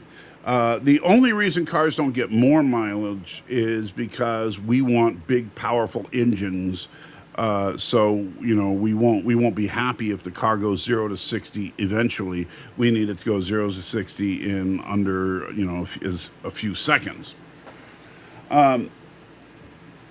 But again, hybrids are have all the problems of gas cars. They just maybe burn a little bit less gas.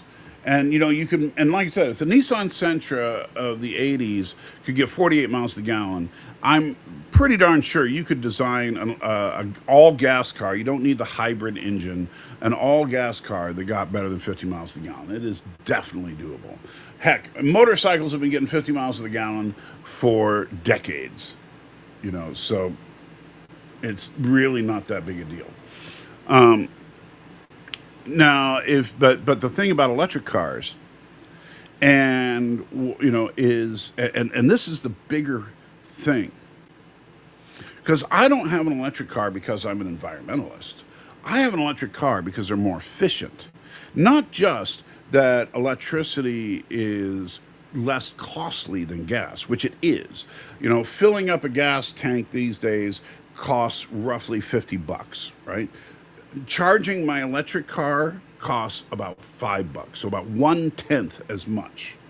And as a person who drives for Uber and Lyft, I'm having to use a tank or a charge every single day. So if we do the math, I mean, let's see. So if we're spending $50 a day times 30 days a month, that's $1,500 a month in gas, as opposed to $250 for electricity. So I'm saving $1,400, $750 every month just in fuel. All right? But then on top of that, and this is the part that people don't stop to think about, there is no oil to change. There's no transmission to service. There's no gears to break. There's no head gasket to blow. All the stuff that people commonly, my car's in the shop again because I blew a gasket. I don't have to worry about any of that. Right? Yes, I have some of the basic stuff that every car, like, if the air conditioner goes out, that's the same for either one. I still have to get tires every now and then. The funny thing is, my car does have brakes. The only reason it has brakes is because it's a requirement by federal law. But using regenerative braking, I don't even need the brakes. I put 111,000 miles on my electric car. If you were to look, I've never touched the brakes as far as the shop is concerned. If you were to look at my brake pads right now, you'd think they were brand spanking new. And Ron Johnson, 4566, has a question in the Q&A part. If the past is the past, why would anyone pay attention to the Bible? I think you're confusing when someone sins against you versus history. I mean, I understand you're trying to be snarky here, but honestly, it's kind of a stupid question. And I'm sorry, I'm not going to placate people and say there are no stupid questions. Sure, there are, and that's one. But so if you don't listen to the past, if you don't pay attention to the past, you're doomed to repeat the mistakes of the past, which is obviously true. We've seen that time and time again throughout history. And the Bible is not just a book of rules, despite what some people say. It's also a historical account of the Jewish people, how they came to be, as well as the rise and teaching of Christ, his life, death, and resurrection, and what that symbolizes to mankind. And if you're not willing to pay attention to history, then you're never going to learn from it. So and by the way, if you want to be completely ignorant of the past, then I guess you don't care about science either. But whatever. All right. Well, let's see. It's all just atoms and molecules, and gold is only a few molecules different than lead. Well, yeah. So theoretically, if you could take gold, I don't know which one has more or less Yeah, 'cause I'm sorry, I don't have the periodic table memorized. Where? Let's see. Let's see. Where is gold on the periodic table? All right, so gold is element 79, and the element number is just it's like the it's where it falls, I think, in atomic weight or something like that. But I'm not an expert on the periodic table. But let's see. Image a new tab. So, of course, it's not going to zoom in. Here we go. All right, so it's on. Okay, let's try this. How many elements in gold versus lead? All right, neutral gold has 79 electrons. Neutral lead has 82 electrons, right? So there's 3 electrons different. Now, if I remember my basic atomic theory correctly, if there's 79 electrons, then there's 79. Assuming it's not a variant isotope, you should have 79 protons and 79 neutrons as well. So what you would do is, so if you had lead and you could somehow remove 3 electrons, 3 neutrons, and 3 protons from every atom in that lead, you would have gold. That's all true. The problem is, there's not an easy way to do that.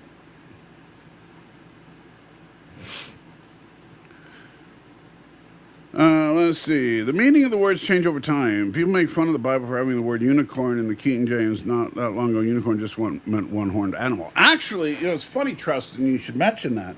Because, well, and I see the camera froze for some reason. Let's see what happened. Yeah, don't know why the camera died. Let's try rebooting the... All right. Yeah, don't know what happened there, but hey. All right. We'll see how if that lasts for a minute. All right.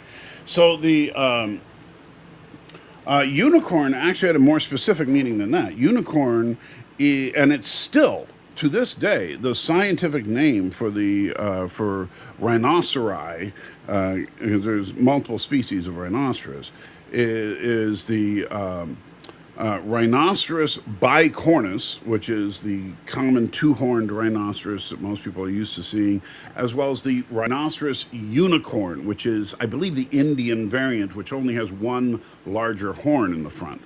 And so unicorn, if you were to look up the word unicorn in a dictionary from the era when the King James Bible was printed, which people demonstrate on YouTube, you can look it up.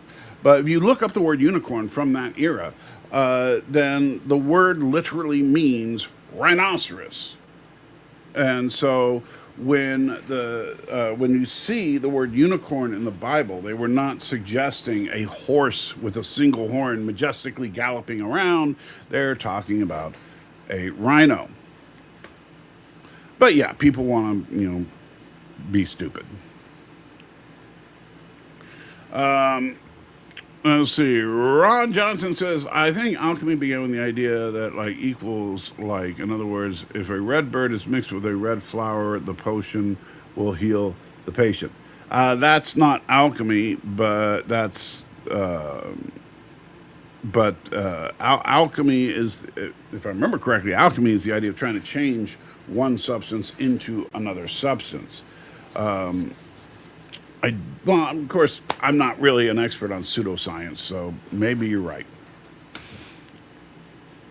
Hyundai has a great new SUV hybrid out. Again, I think hybrids are absolute crap.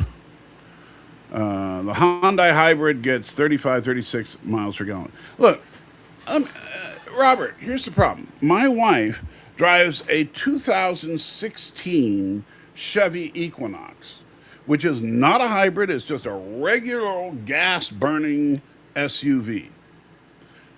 And she gets better than 30 miles a gallon. So having a Hyundai hybrid made in 2026, so 10 years later, that gets 35, not impressed. And you're still going through all the crap that you go through by having a gas car. Jolan True, says Arabic. Jolan True, my friend. I hope you are well. Baby aspirin helps with blood flow. Does it by thinning the blood, which can cause other problems. Yes, which is why you don't want to overdo it, and you need to take it in accordance with your doctor's instructions. Doctors are experts in these things. You have to have faith in them, or else your relationship with your doctor is not a very good one. And that's a tricky thing, I know, for some people, because these people that claim to be skeptics about everything, which is complete BS, by the way. Nobody is a skeptic about everything. You have to have faith in your doctor, because if you don't have faith in your doctor, are you going to just take the medication they prescribe for you without doing a careful chemical analysis of the drugs to make sure it's not incompatible with your digestive system or something? Are you not going to conduct a double-blind study to make sure that it's effective in whatever he's trying to treat? Obviously you're not going to do all that, because that kind of research has already been done by the drug companies. And so you either trust them or you don't. And if you don't, well, you'll probably die. Retro Venus was so much cooler. Modern Venus is lame. Or like Back to the Future, where Mr. Fusion can use anything to produce power, like banana peels or flat beer. Yeah, well, that's a bunch of BS too, because that would, honestly not be Mr. Fusion, because you would need to be able to break apart or take the atoms from those various organic chain molecules and combine them with others in order to make new material. But there's no evidence that the DeLorean is doing that. Instead, it should be called Mr. Fission, where it's actually taking that stuff and breaking it down into just pure energy. And that would make more sense. But, I'm not going to criticize Back to the Future for not being completely scientifically accurate. Speaking of beer, street preacher tests have revealed that beer would be the only safe liquid to drink after a nuclear war. Well, I'll try to remember that.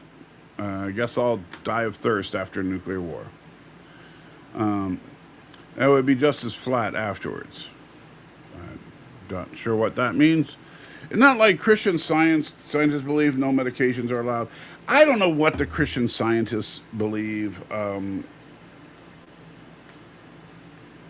They're not a sect that I've ever been particularly interested in. I know they have some weird beliefs, but I don't know what they are.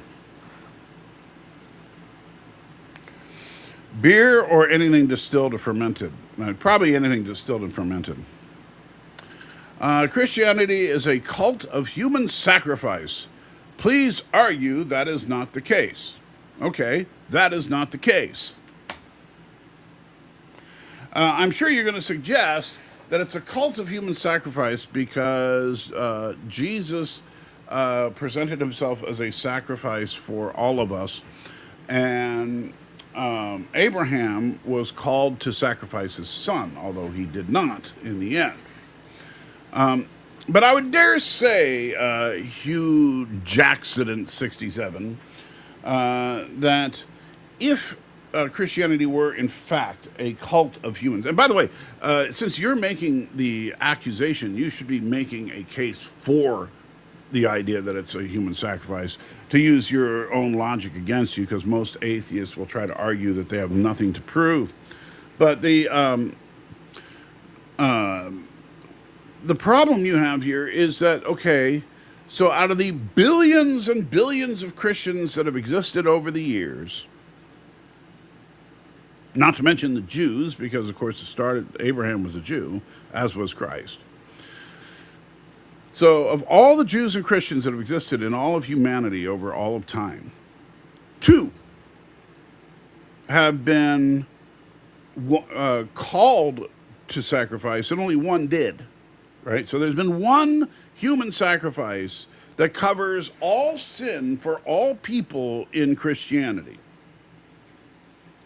That's not quite the same as a cult that regularly, kills people on an altar or something, and because guess what?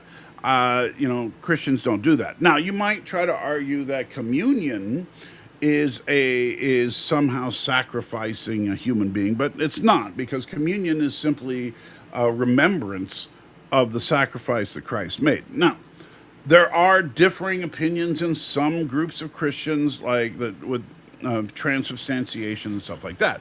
But even if you believe in transubstantiation, like the Catholics do, all they believe is that when you take the bread and the wine of communion, that it somehow becomes the body and blood of Christ.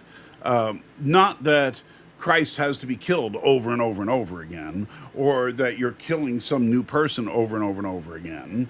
It's only that, Christ's sacrifice becomes real in you. Now, I don't happen to subscribe to transubstantiation because I don't think it's biblical. So if you want to argue about transubstantiation, go argue with a Catholic about it, because that ain't me. Let's see, more about the beer thing. I don't know why. An answer to Hugh Jacks, what is an example of human sacrifice? Do you mean literally killing people in the name of the Lord? Sounds like Salty is hungry. Oh, the lightning? Yeah. What is an example of the crucifixion of Jesus? It's the prime example. Okay. So the crucifixion of Jesus. Again, Jesus was, first of all, he was not executed in some kind of religious ceremony. Jesus was executed for blasphemy, which was, of course, inappropriate charge, given that he was, in fact, who he claimed to be. But further, it's one sacrifice to cover all of humanity. So a cult of human sacrifice would imply more than one sacrifice. Recent studies have shown that one can of beer is better at flushing your kidneys than water is. I don't know about those studies, but I still don't like beer. And now Hugh says, how does an omniscient God, as explicitly described in the Bible, have free will? Do note that free will necessarily requires a period of indeterminacy, no matter shot. Shot equals short. Oh, I assume you mean no matter how short. All right. So, first of all, I reject your terms, because there is nothing about free will that requires a period of indeterminacy. Someone can have free will and never use it. And so you would never have a period of indeterminacy. Just because free will exists doesn't mean that you don't know what you're going to do. That being said, I am curious, Hugh, because you, and maybe, I hope you have an answer to this. I genuinely do, because if you do, I want to get into this scripture. So where in the Bible, as you say in this very thing, does it explicitly describe God as being omniscient and having free will? Show me that verse so that we can break it down and actually examine it, please. I'm being 100% serious here, because you're not supporting your argument. You're just trying to basically assume your terms. So please show me in the Bible specifically what you're talking about. A glass of wine daily also has many health benefits, such as heart health and certain stomach ailments.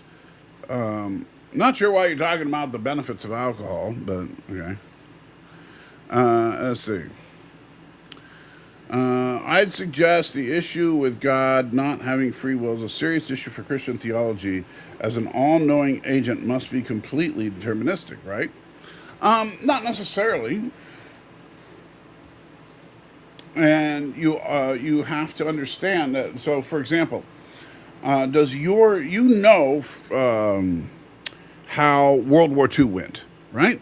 I mean, you may not know every detail, but you know the basics. Like, Germany, Japan, Italy started being bad and invading the rest of the world. Eventually, the Allied forces rallied along with the United States and defeated the Axis powers in a very bloody war.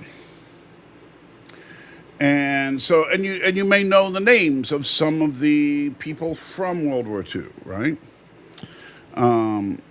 And so let's say that Hugh, your great great great grandfather, well, not your great great great grand, maybe your great grandfather, I don't know how old you are, but let's say your great grandfather fought in World War II, and your great grandfather stormed the beach in Normandy, and killed 7 Nazis, and then was shot in the leg, got a Purple Heart, and all that. Okay.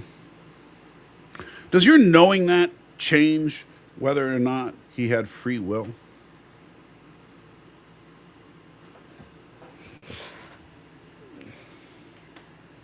Serious question. Although I'm still waiting to see. I really doubt you've got a Bible verse for me, but I hope you do. And it cannot take action other than the one necessary knows it will take. So, which then impacts the claim of omnipotence, and therefore, you see, the problem is that, number one, the term omnipotence is not in the Bible. You will not find it. You will find it saying that God is all powerful and stuff, which is what omnipotence essentially means. But omnipotence as a term, right, the problem is that we're committing the sin of presentism.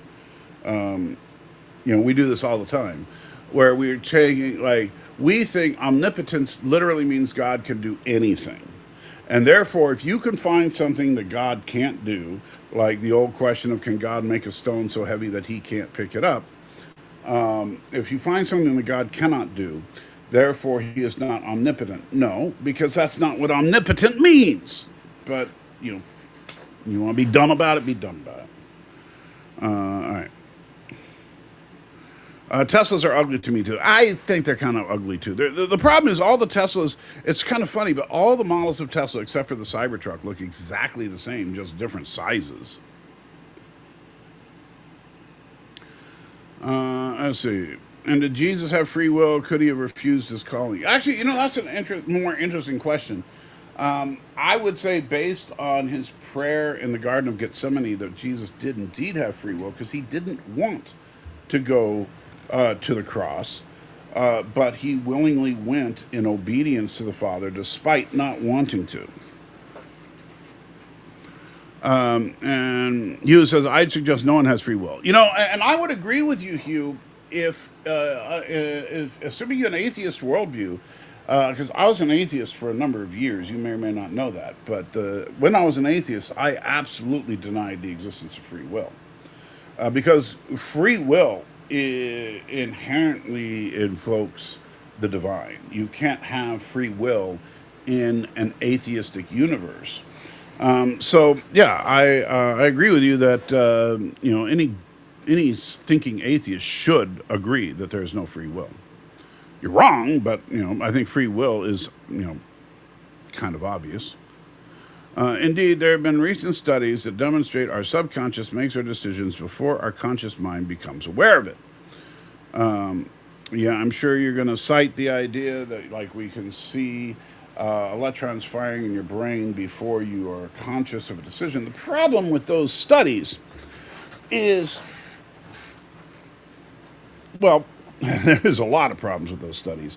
But here's the thing. So, are you sure that, okay, so you say, oh, well, we see this 18 milliseconds before the person is consciously aware, because we tell them to raise this little flag when they're consciously aware of their decision or something. You know, are those things we're seeing just the anticipation of making a decision? Are they the decision making process? Are they the result of your soul making the decision? We don't know. We can just see stuff going on in your brain before you raise the little flag that says you're aware of making a decision. And the thing is, what if you can only raise the flag so fast? But whatever. I'm sure, the problem with those kinds of studies is that they're inherently biased. They're just, set up to make a conclusion without any strong evidence for it, which then presents an additional fundamental issue for Christian theology and libertarian free will. Okay, whatever. I'm still waiting for that Bible verse. Probably not going to give it to me, unfortunately. I thought the S was relatively attractive, and in the original, the Roadster was just a modified Lotus, which is pretty good looking. Well, the original Roadster was not a bad looking little tiny car that was a death trap.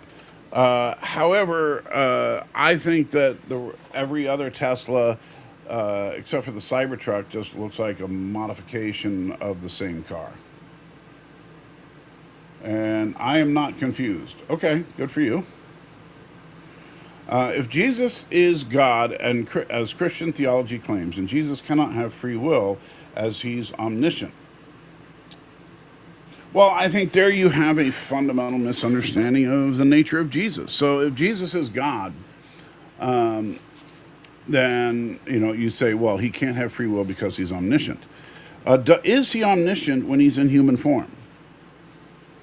Because, and I would say the answer is clearly no, he is not omniscient when he is in human form, because there are times that he does not know everything. And so I would say read the Bible. Ms. Moneypenny says, Bible, basic instructions before leaving Earth. I've heard that acronym before. There are many paths to truth. There are many paths to Christ, and therefore I would agree with you. And by the way, there's, truth is simply something that is factually true. And so, I don't know what you're looking for. And lead is 81. Yeah, well, we already looked them up, but yeah. And let's see. Exposed is exposed. For what? You still haven't made your point. Watching some of the special event on TV yesterday, I didn't know so many talk ships were still around being used. All I asked is, tall ships and the Star Destroyer by. I didn't watch any of it because, quite frankly, I don't care. But as the Bible claims, donkeys can talk Aramaic. First of all, no, it doesn't claim that. And again, I know people. This is typical BS type tactics. Instead of actually answering any questions, you're just going to try to throw more things out there. The Bible does not claim that donkeys, plural, can speak. The Bible shows that a donkey was used by God to communicate a message, which God can do whatever the heck God spoke to Moses through a burning bush. Why don't you talk about that? Why don't you talk about the talking snake in the Garden of Eden? Yes, there are many examples in the Bible of spiritual beings using natural things to communicate to humans through. However, that is not making the claim that donkeys can speak Aramaic. So stop being an idiot and answer my question. See, notice he's jumping all around rather than answering a single simple. I'm wondering if this is just another Darren Wagner sock account. Because, you're speaking with all the intelligence of Darren Wagner, in that, meaning none. So, again, I'm asking you to give me the biblical verse where it says that God is both omniscient and has free will. You still haven't done that. Let's see. He has specific reason for the name exposed name. Can't recall the exact connotation. Yeah, that's all right. I'm not going to get into it right now, but you're right. There is a very specific reason for the name, and I wouldn't expect these guys to be able to understand it.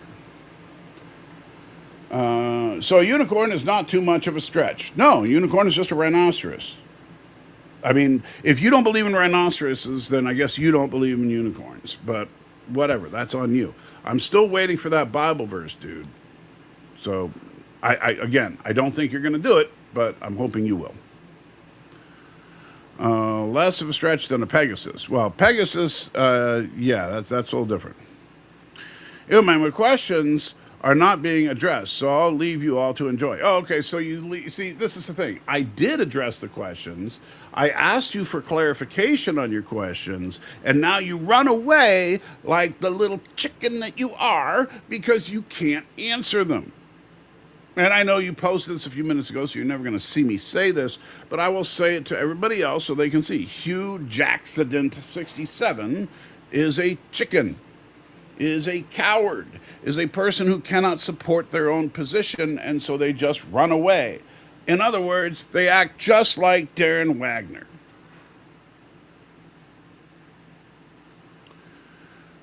Theology questions are answered in the link at the top of the chat. Thank you, Robert. Maybe you should remember the connection. I'm not sure what you mean. If Christianity constantly called for people to be sacrificed, it would be a cult of human sacrifice. Also, Isaac was saved by God exactly because God does not demand human sacrifice. Well, in fact, God prohibits human sacrifice, but, they don't want facts to get in the way of their BS. Ron, who apparently has not run away like his friend, says Japheth is the tragic Old Testament Israel to victory. Oh, okay. Japheth is a tragic Old Testament Israel to victory over he best known for making a vow to God to sacrifice first thing upon returning home, which turned out to be his daughter. Yes! And you know what? Never happened in that story. God never demanded that he make that sacrifice. He did it of his own volition. And it was stupid of Japheth to make that vow, right?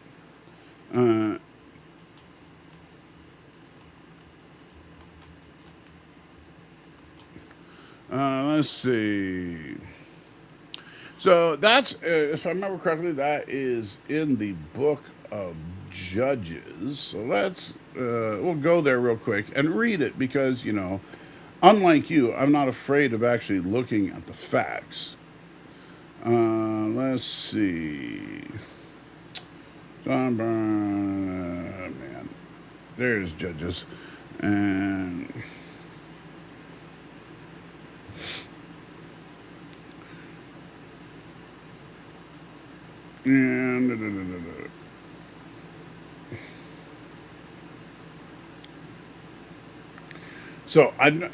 so let me, and I hope you're still here, Ron, because yes, I am going to take a look at your Japheth claim here.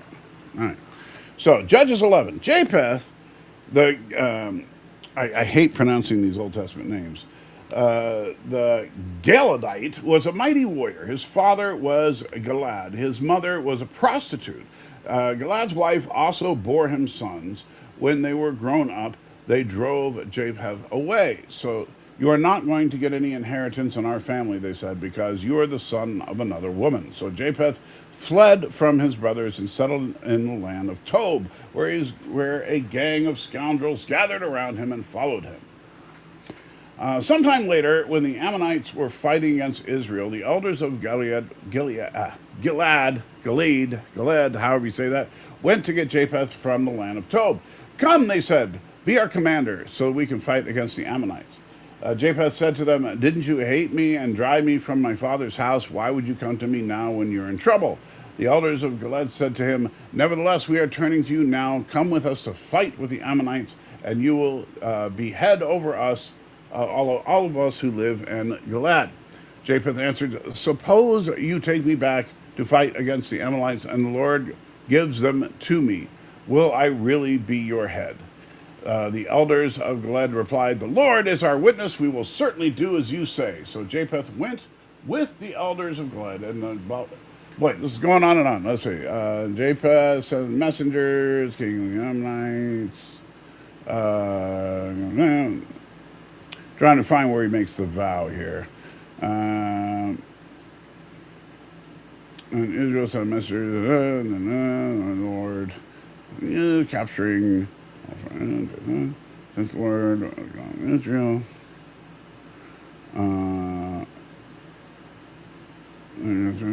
Across the. Okay, here we go. Then the Spirit of the Lord came to Japheth. He crossed Gilead and Manasseh, passed through Mitzpah of Gilead, where there he advanced against the Ammonites. And Japheth made a vow to the Lord. If you give the Ammonites to my hands, whatever comes out of the door of my house to meet me when I return in triumph from the Ammonites will be the Lord's, and I will sacrifice it as a burnt offering. All right.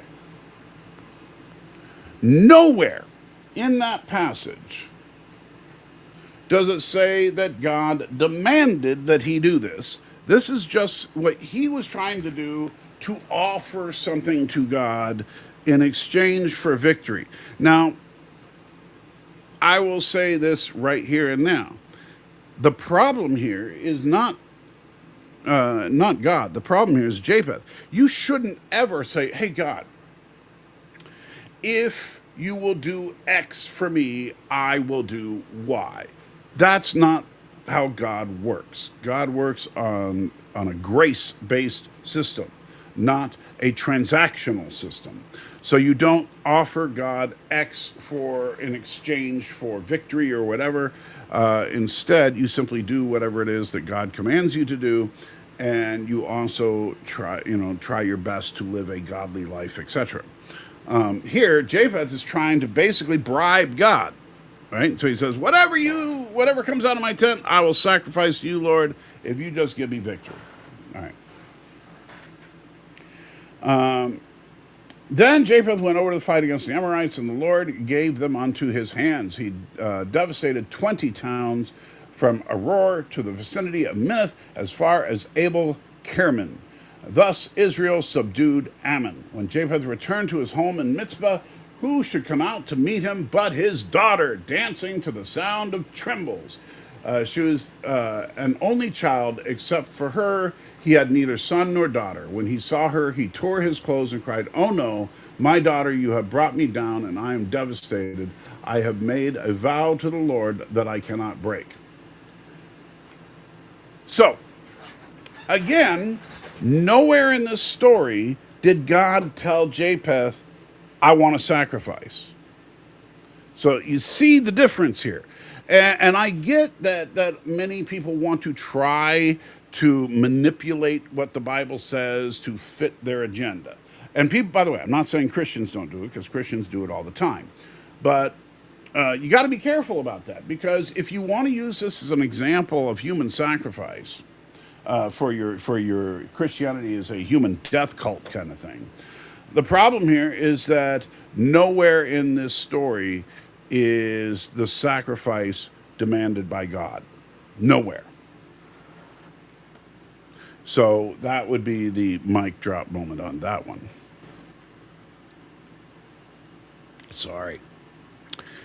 There's no indication that God supported what he did, if I recall. Yep, none whatsoever. As the ancient Egypt seems like they created beer first. I don't care about beer because I don't like beer. I guess God didn't support the execution of Jesus. Did God? Here's the funny thing about that.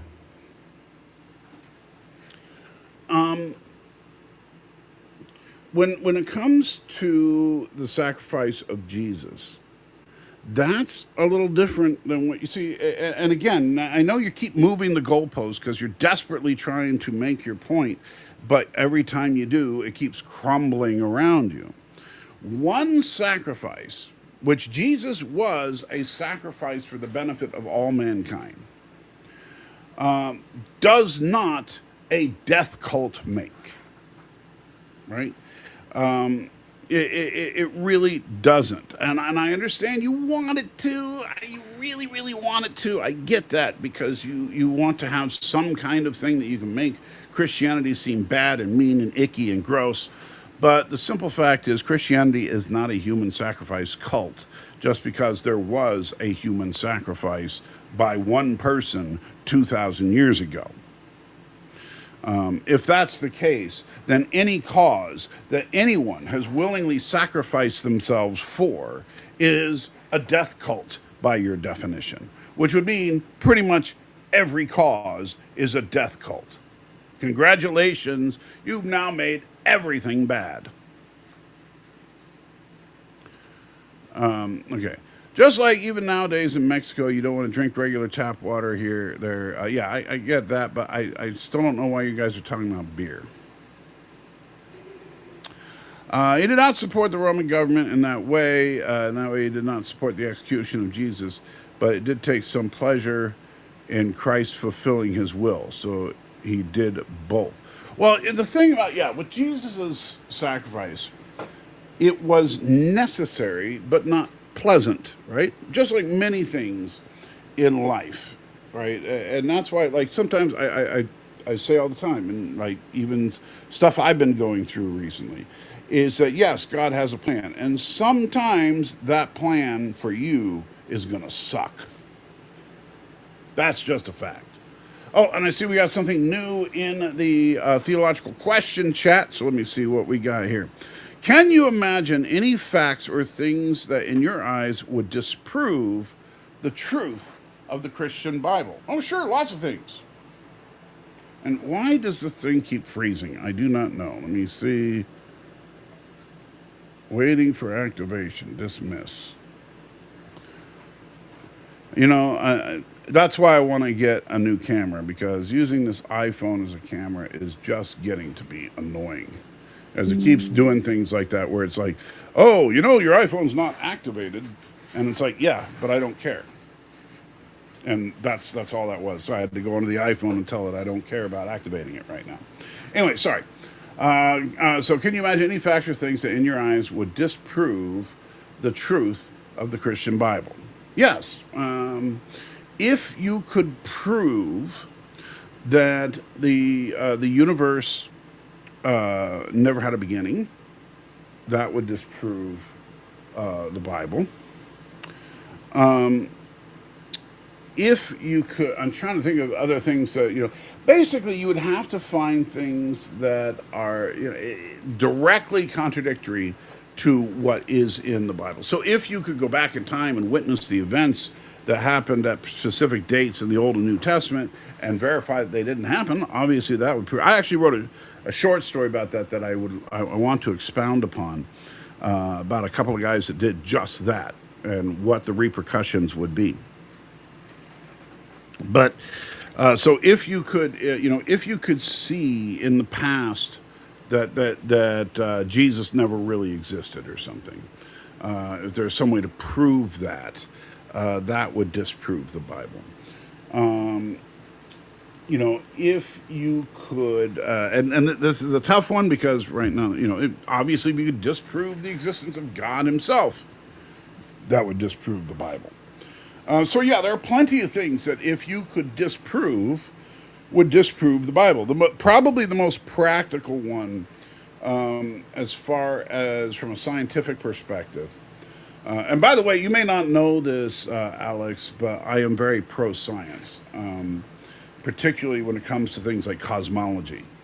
But and it's not really, you can't see it very well, but on the board behind me, underneath the Battlestar Galactica and Star Destroyer there, is actually the formula, Einstein's formula for time dilation, but that's a whole other thing. But at any rate, As far as so if you could disprove those things, then yes, you could disprove the Bible. But you're gonna have a very tough time. Some of those things are virtually impossible to disprove, like the existence of God. We can't prove or disprove the existence of something that doesn't exist within nature, and if God is by definition supernatural, that's going to be a difficult one. But I think that the most practical thing to go for would be to try to prove that the universe is eternal. That's about the only way that you're going to be able to go at it. Now, many scientists have tried, but the problem is that the way that what they do is they say, well, if you use this formula here, then the universe could have simply self-created and some.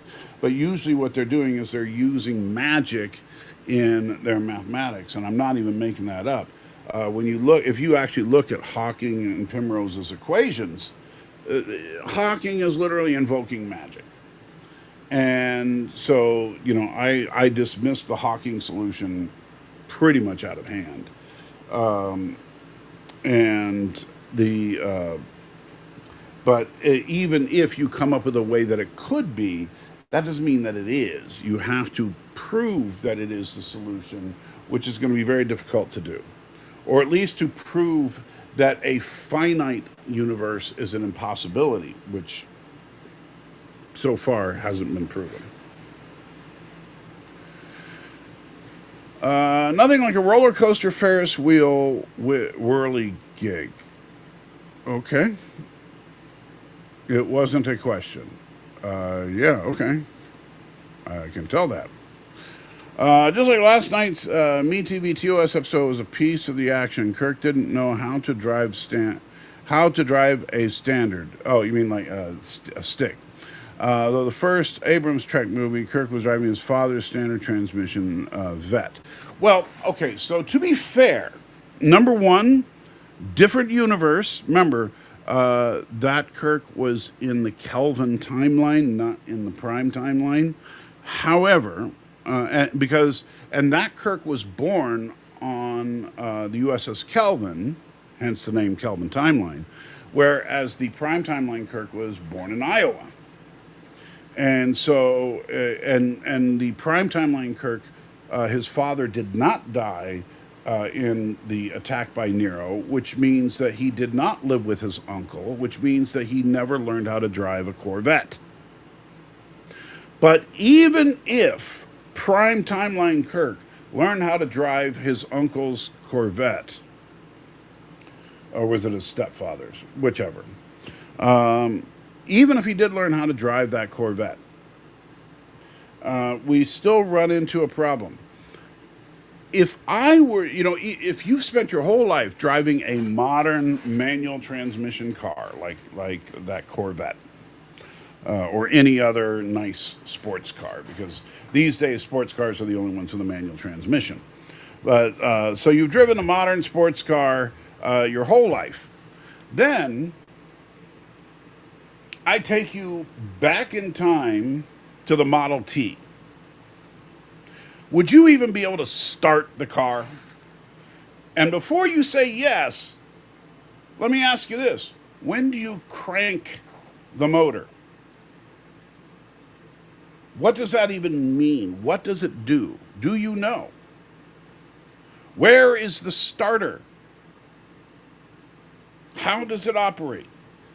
Because here's a news flash, and it froze again, the stupid thing. Let me see, what is it doing now? Phone is not activated. Again? Really?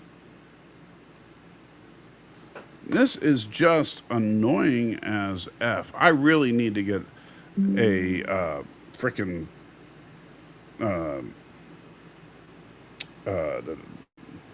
webcam. I'm just done with this stupid iPhone. I will as soon as I can, guys. I promise. But anyway, so yeah, starting up a Model T is not the same as starting a modern car.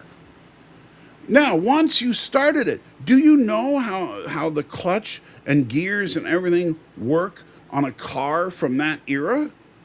Because I will tell you, unless you've actually driven a Model T, you don't know. You might think you do, but you truly do not, because it's not the same. Let's see. And then Ron says, try me. I'm not sure on what. Let's see. You have a limit on answers. You have a limit on answers. Get rid of it.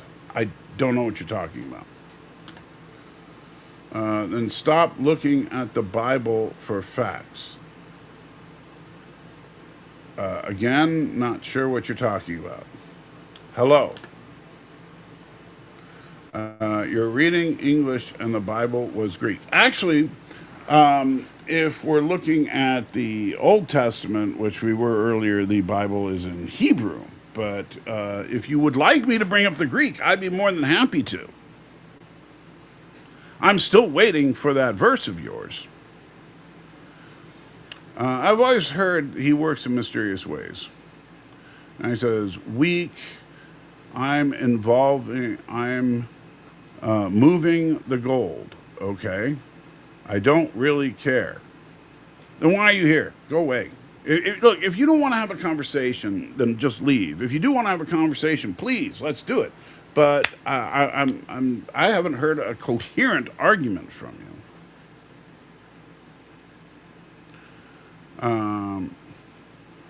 And the Bible is Greek. Actually, the Bible is written in Hebrew, Greek, and Aramaic.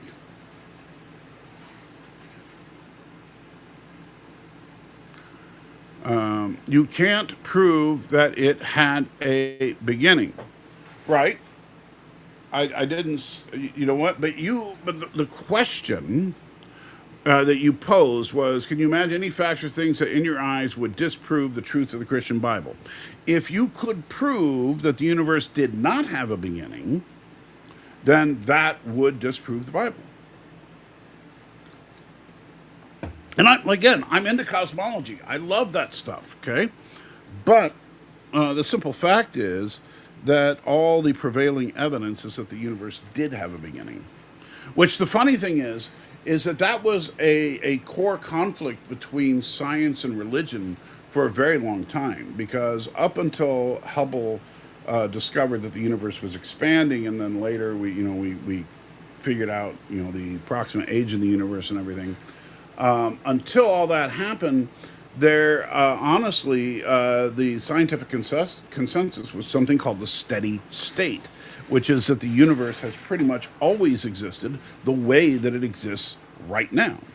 However, steady state has long since been thrown out in favor of what we call, generically called Big Bang cosmology, which is that the universe as we know it began at an event called the Big Bang. The problem is that none of our mathematics, no matter how much we want to pat ourselves on the back for how great our mathematics are, none of them are good enough to calculate the actual beginning of the Big Bang, because the numbers just get to the point where nothing that we can do can account for the matter and energy and temperature and everything of that time.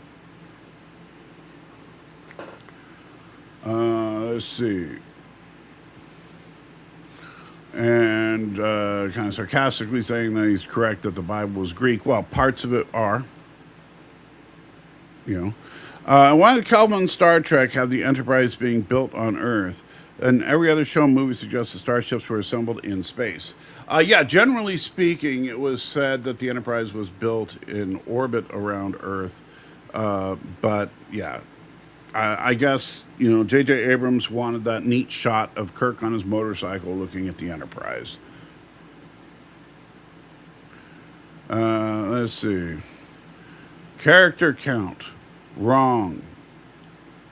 I don't know what you're talking about. I really don't know what you're talking about. Character count. Wrong. Character count is... What are you even talking about? Tom Paris knows. I'm not sure what Tom Paris knows. Tom Paris knows that if you go past warp 10, you turn into a lizard for some reason.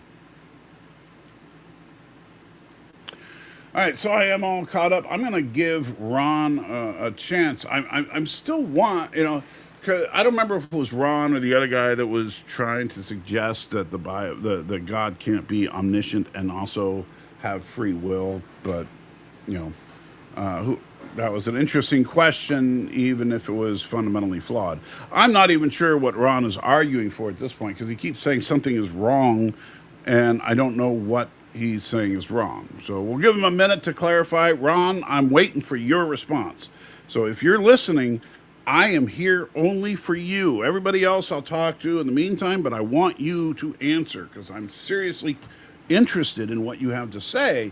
The problem is, I don't know what you're even trying to argue for or against right now because you keep leaving these 1 and 2 word answers that I don't even know what you're talking about. So please spell it out.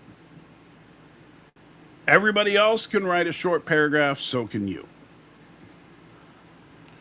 In the meantime, Ariel Ballet put into the question chat when Moses and the Jews moved around Sinai in that area, where and when did they get food and water, or did people at the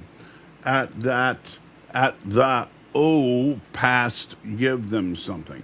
Okay, so if you read the books of the Old Testament, food was something called manna, which was actually given to them directly by God.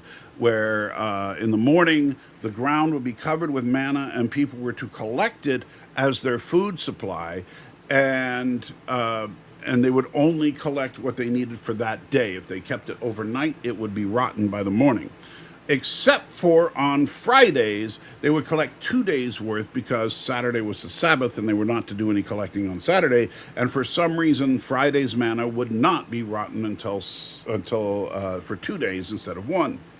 As for water, if you track the movements of the Jews throughout the wilderness, they camped out around oases, so they got their water from the oases. That's pretty much the answer to that question.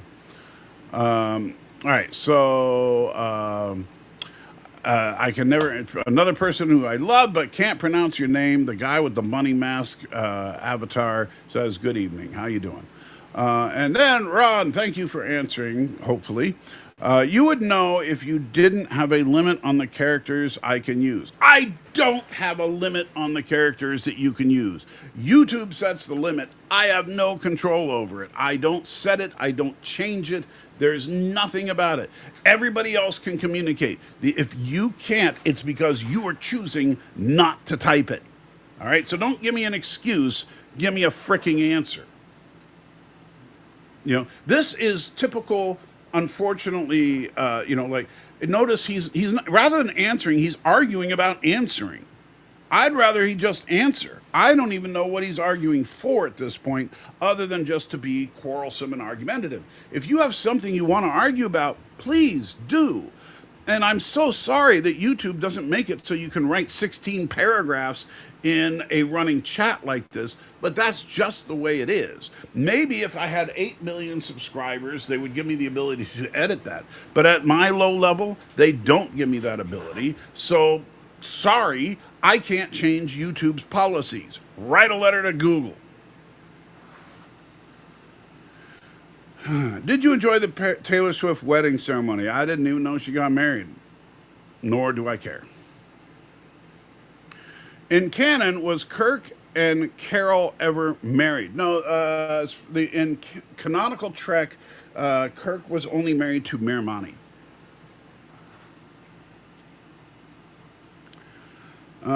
Ariel says, good evening, good morning, everyone. Hope your day is being great. My doggo, LBJ, survived the 4th. Yeah, our dogs definitely did not enjoy the fireworks. Daniel says, I'm watching TOS again. Naked Time versus The Naked Now. Which do you like more? Oh, please. The Naked Now is a garbage fire. Naked Time is a good episode. So, in fact, considering the funny thing is both of them are very early in the first season of their respective shows. Naked Time, I think, is somewhere around episode 3 or 4 of the original series, where Naked Now is episode 2 or 3, depending on how you count Encounter at Farpoint. But the The Naked Now is terrible. It's absolute garbage. Where the Naked Time is actually an interesting way to introduce people to these characters. And then Ariel says, "Ah, gotcha. Thanks. Not sure for what." And then Robert says, "Just like last week, as was Gamesters of Triskelion, it seems like Kirk was the love them and leave them type."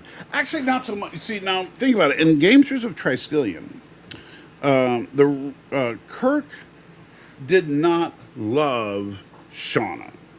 He used her more or less in order to get what he needed, and because the only thing he cared about at that point was making sure that he, Uhura, and Chekhov were able to get back to the Enterprise, and further that the Enterprise then was allowed to escape from Triskelion. So, in the process, Kirk used his charms on her, and Shauna fell madly in love with Kirk. But that's because Kirk is Kirk, and so women can't resist him. However, Kirk is not the love him and leave him type. Kirk actually was very serious about romance.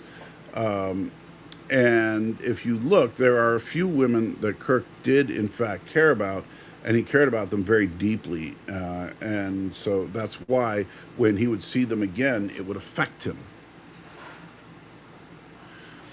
And then Ron just answers BS and then not true without, give me a freaking argument. Dude, please, I'm right here. I'm listening. I'm waiting for you to make some kind of real argument. But instead, you're just spouting out BS, not true, wrong. Those aren't arguments. That's just you being a troll. If you want to make an argument, make a freaking argument. If you can't articulate an argument, well, I'm so sorry that you're dumb. And I shouldn't say dumb. That you lack the intellectual capacity to articulate the argument that you're trying to make. You always break your comment in two pieces. That's how I get past that. Yeah, I mean, that's the thing about that, Ariel, is that he doesn't want to, apparently. I think he just wants to complain so that he can act like, oh, it's so unfair that I can't write out a book. Well, I'm not going to sit here and read a book anyway. I'm interested in what you have to say, but apparently all you have to say is,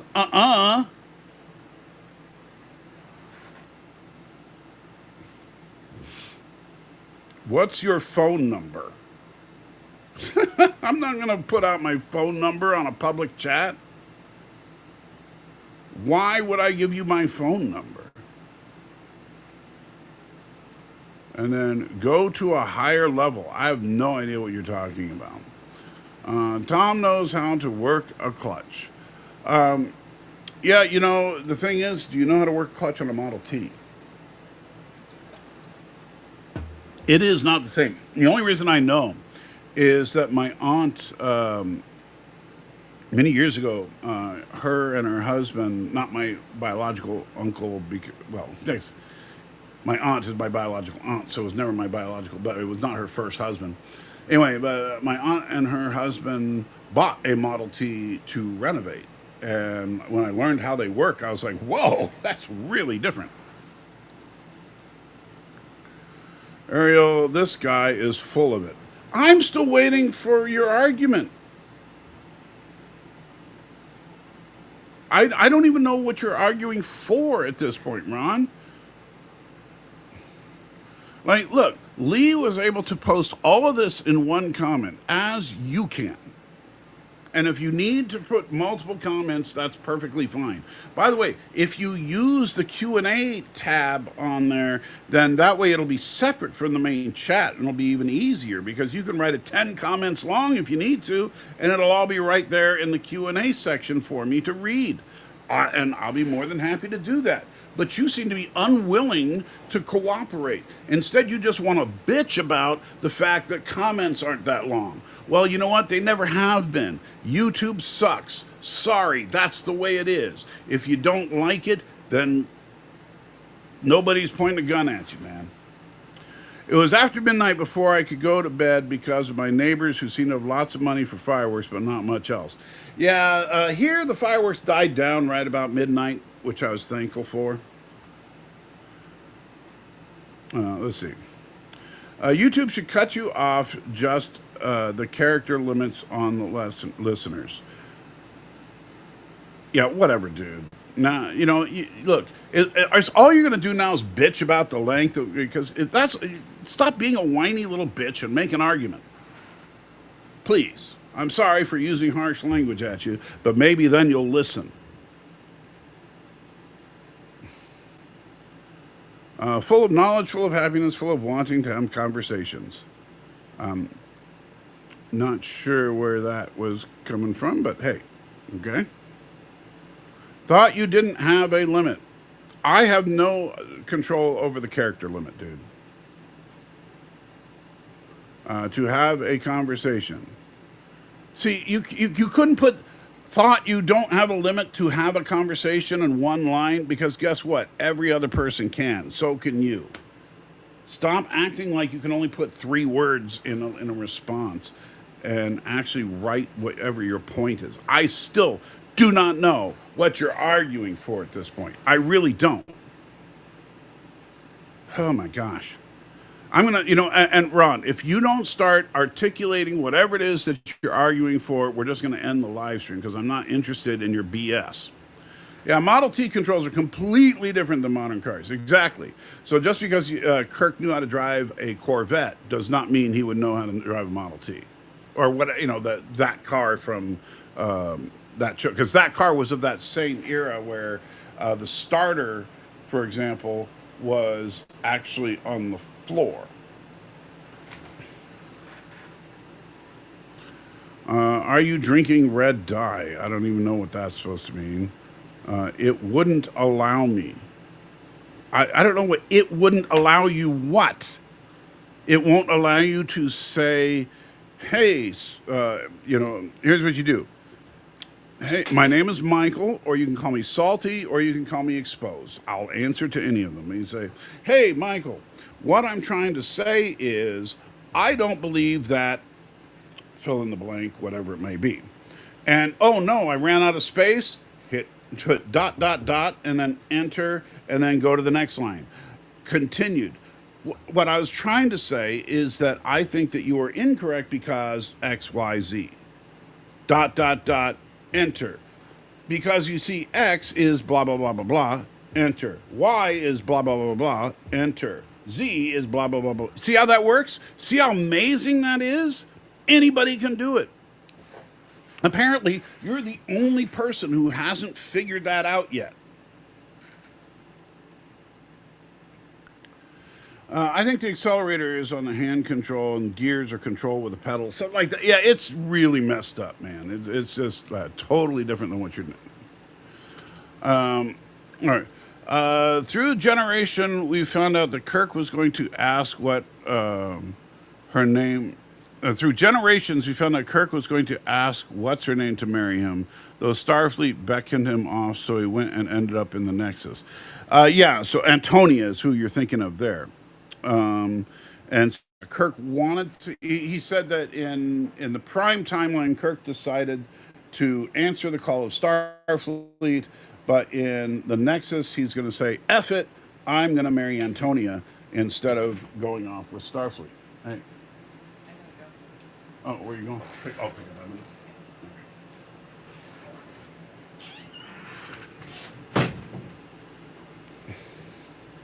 And Ron, I am not giving you my phone number. My God, what in the world makes you think that I'm dumb enough to give out my phone number on a public live stream? The number of YouTubers that actually have my phone number is like about 5. Like Bird of Prey 5 had my phone number. Mr. Know-It-All has my phone number. Lore Reloaded has my phone number. And Danny has my phone number. And a couple of others over the years have had my phone number. You, I don't know. I'm not giving you my phone number.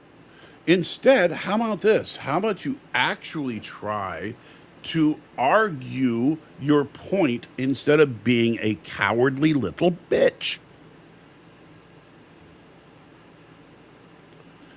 And Lee says it's 8675309. Yes, that is my phone number. So Kirk being involved with the launch of the Enterprise B was more important than his happiness. I don't think that that's what the Antonia thing was. I don't think it was going to oversee the launch of the Enterprise B specifically. 'Cause at least that's never said. We don't know how far in the past the Antonia thing is.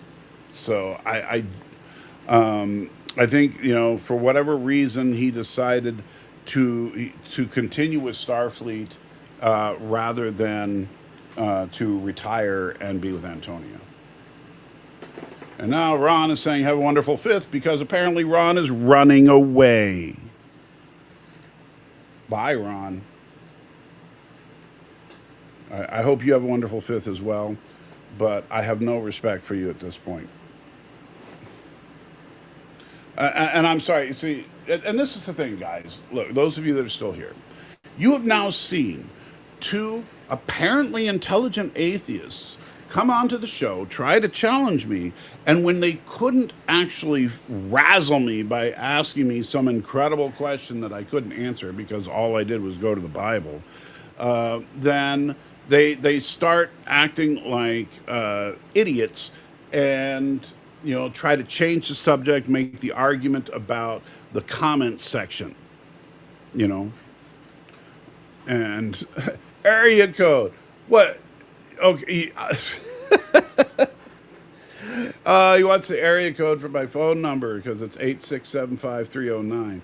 Ron, are you not from the United States? Because that's probably why you don't get it. The whole Enterprise B was way after he was spending the night with that woman. Didn't he say he was going into Starfleet for the first? No, it wasn't for the first time. I think it was going back to Starfleet, if I remember correctly. I'd have to rewatch Generations, which I really don't want to do because Generations kind of sucked. But it was the best of the Next Gen movies, sadly. But yeah. Anyway,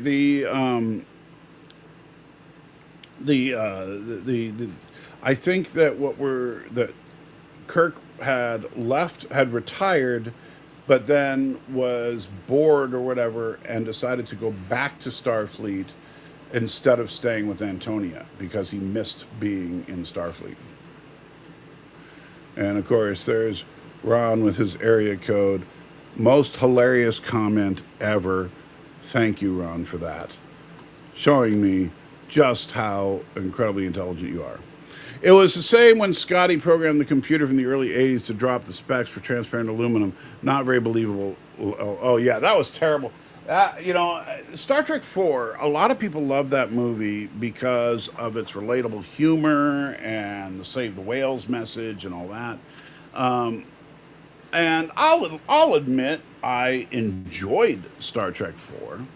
But I think that, Star Trek 5 will always be the most embarrassingly bad movie of the original series.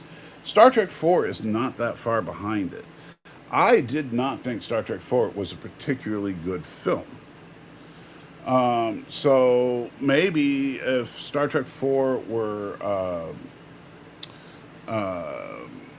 better written, having Scotty talking into the mouse and then cracking his knuckles and then a few keystrokes, having an Apple II, or was it a Macintosh, an early Mac, pop up a graphical representation of transparent aluminum. That is such BS. I'm sorry. But, whatever. Oh, and Ron has now posted in the Q&A section, I guess he figured out how to do that, just saying, my pleasure. So you're not going to even put your argument there. You're just going to say, my pleasure. Why don't you put your argument? Why don't you articulate whatever it is? Because see, right there in that chat, you don't have everybody else chatting. You can, and I'll say this right now, nobody else go to the Q&A chat. Leave that for Ron. Ron, the Q&A chat is entirely yours. You can write me a novel if you need to. Just, line after line after line. It's all yours, buddy. Just write out whatever your argument is, and I will read it and I will respond to it, but only if you do it in the next couple of minutes. So, hope that you will do that.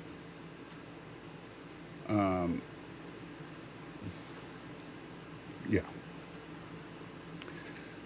And let's see. Unfortunate, Ron seemed to start out being relatively consistent. Yeah, but that's the problem, is that I get that you want to. Everybody wants to be right in an argument, of course. Nobody likes to be wrong, myself included. And many people say it's unfair that YouTube comments are too short, or YouTube comments don't allow me to do whatever. I can't control that. I have no control over how YouTube comments work. The only way that I know that you can leave a longer comment is by super chatting, which I'm not expecting him to do that. And besides, to leave a really long comment, you'd have to super chat quite a bit. But the problem is that instead of simply listening to what I said and articulating whatever argument they want to make, they just start making the argument about the comment section. I'm not interested in arguing with atheists about YouTube comment sections. What I'm interested in is arguing about atheists about their theological disagreements with me over the existence of God. But instead, they run to the comment section argument because they can't articulate their argument. You guys just don't believe in Scotty's ability to use stuff. Oh, sure I do. But you know what? I don't think that Scotty would be able to do that any more than I think that you could bring up a graphical interface showing, say, a hydrogen molecule on an abacus. And then Ron says, my pleasure here as well. Okay. And then nuclear vessels. But I thought we came up with transparent aluminum not long ago. I think there's something. I don't think it's actually transparent aluminum, but people are saying it's similar. But yeah, I don't know the details on that, so I'm not going to really get into that. Was he drawing the molecule in the Mac Paint? Yeah, no, that's the funny thing, because he only made a few keystrokes, and then it popped up, and then sort of blinking transparent aluminum on the screen. Robert says, Salt Tracker in a locked room, no weapons involved, just hand-to-hand combat. Ducat versus Khan. Who walks out alive? Oh, Khan, easy. Because from what we've seen, Cardassians don't appear significantly stronger than humans, and Khan is literally 5 times the strength of Kirk, who is a fit human. So yeah, Khan easy in that fight, to which Ariel agrees with me. Thanks, but I won't need respond. You have a good one. Oh, so you mean that I win the argument because you capitulate. Good. I'm glad to see you are now a Christian. Way to go, Ron. Isn't Khan superhuman or Cardassians a lot stronger? Yeah, from what we've seen of Cardassians, they don't appear particularly super strong, and Khan is literally superhuman. Not really, because they didn't seem that much stronger than normal humans in the show. Yeah, that's what I was saying. Then I guess Khan would win. And Ron says, weak. Yes, every argument you've made has been incredibly weak. Thank you for admitting that, Ron, and I'm glad you are now a Christian. Look, I've given you every opportunity, man. I've told you, if you right now, even after all your crap, if you go to the Q&A chat right now, you can, and nobody else is going to interrupt you. You can type out everything you want into comment after comment after comment. It's all yours. It's an entire comment section just for you. And you can do that right now, and I will respond to anything you have to say. The problem is you appear too cowardly to do it, because I still don't even know what you're arguing for. And I've asked you to clarify, but you won't. So stop being such a whiny little bitch and either go away or make your point. I'm waiting. And of course, but you are a winner, ding, ding, ding, ding. Well, of course I am, because you lose.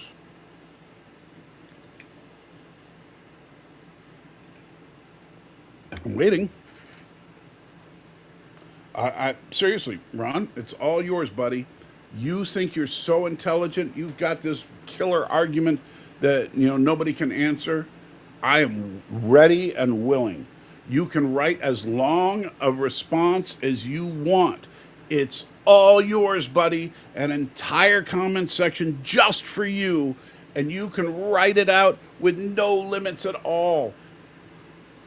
That will take care of your problem that you were so concerned with that you can't write a long enough response. Just go to the Q&A section. Nobody else is going to get in your way. It's all yours. It's all yours, Ron. But all you have to do is have the bravery to make your point. Or, as you are showing all these fine theists in the room, you're a chicken. You're a coward. You are unable to articulate anything. That's my claim, because you're not articulating anything. Welcome to the flock, Ron. Yes, indeed. Ron is now a Christian.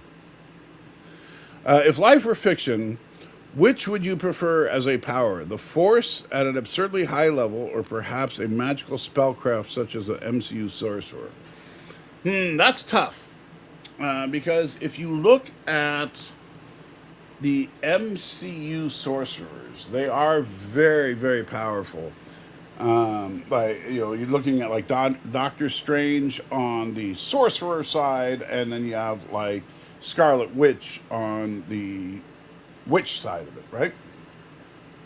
Which you could compare to the light side and dark side of the Force. And so a high-level light side Force user would be able to see the future, but so can Doctor Strange, right? A high-level Force user has telekinesis, but Doctor Strange using the Crimson Bands of Rabaduak, or whatever it is, or the floating hand of whatever, can easily move things around as he sees fit. Plus, he can open up portals to go pretty much anywhere. Which is also something very interesting, because that's something a Force user cannot do, is to teleport from one place to another. And then when you look at the dark side, Scarlet Witch, I think, clearly beats out a dark side Force user. Scarlet Witch can literally possess people, not just be convincing to the weak-minded. So I'm going to say an MCU sorcerer or witch is more powerful than a Force user. And then Ron says, "Bah, I thought I was a sheep." Well, apparently, I don't know, man. If you want to be a sheep, that's fine. I mean, whatever. I'm still calling you a coward because you're unwilling to articulate your position. That's the thing. You could prove me wrong right now. All it takes is you typing out your response. But you're unwilling to do it, so you are proving me right. Thank you. Going by the Abrams Trek movie, Spock being half Vulcan was able to beat Khan to a pulp. Actually, that's not true. Go back and rewatch that fight, Robert. Because the only reason Spock won that fight was because Uhura came down and was shooting Khan with a phaser while Spock was fighting him. So no, Khan didn't just get beaten to a pulp by a half Vulcan. However, Vulcans, we do know, are significantly stronger than humans. So I would say this: a Vulcan, whether Spock's half Vulcan heritage weakens his physical strength has never been established. However, considering what we've seen in the past, I don't think there's anything to suggest that Spock is not just as strong as any typical Vulcan. So it would seem that a Vulcan and an augment are in the same general category of strength, but at least from what we saw in the J.J. Abrams film, the augment would be slightly stronger. At least Khan would be. Not a chicken, and you are wrong. Look, you can prove your point right now. I've given you the opportunity for the last hour. All you got to do is type in whatever it is that you're arguing for, and you will prove me wrong. And yet you're unwilling to do it, which proves me right. I mean, that's the funny thing. With every statement you're giving saying that I'm wrong, you're proving me right, which is absolutely hilarious to me. Ron, please, I'm begging you to give me your whatever it is that you're trying to argue for, and you won't. I love a good challenge. Ask anybody here right now. I love it when atheists come on with a genuine challenge to my beliefs. But you're not willing to do that. All you want to do is say, you're wrong. You're a poo-poo head or whatever. You're being stupid. And so, yeah. Have you seen Supergirl? Yes, I have, Daniel. By the way, at this point, Ron, I'm going to completely ignore you unless you have something interesting to say, because I'm not interested in reading "You Are Wrong" over and over again anymore. But yes, Daniel, I did see Supergirl. I thought that it was a 6 out of 10. Meaning, it wasn't the worst movie I've ever seen. No, but was it a great movie? No, I thought that it was just kind of there. I didn't think there was anything particularly offensive about it, but I didn't think there was anything particularly good about it either. Hope that answers your question. All right, anything else, guys? Because obviously Ron is not going to ask anything intelligent today. So, does anybody else have anything? Because, yeah, like I said, I'm not reading anything from Ron unless he has something of substance to say. I still think Ron is just Darren. I don't know. What do you guys think? Do you think Ron is Darren Wagner? I'm really beginning to think he is. Because his argumentation is about as solid as Darren's argumentation for flat Earth.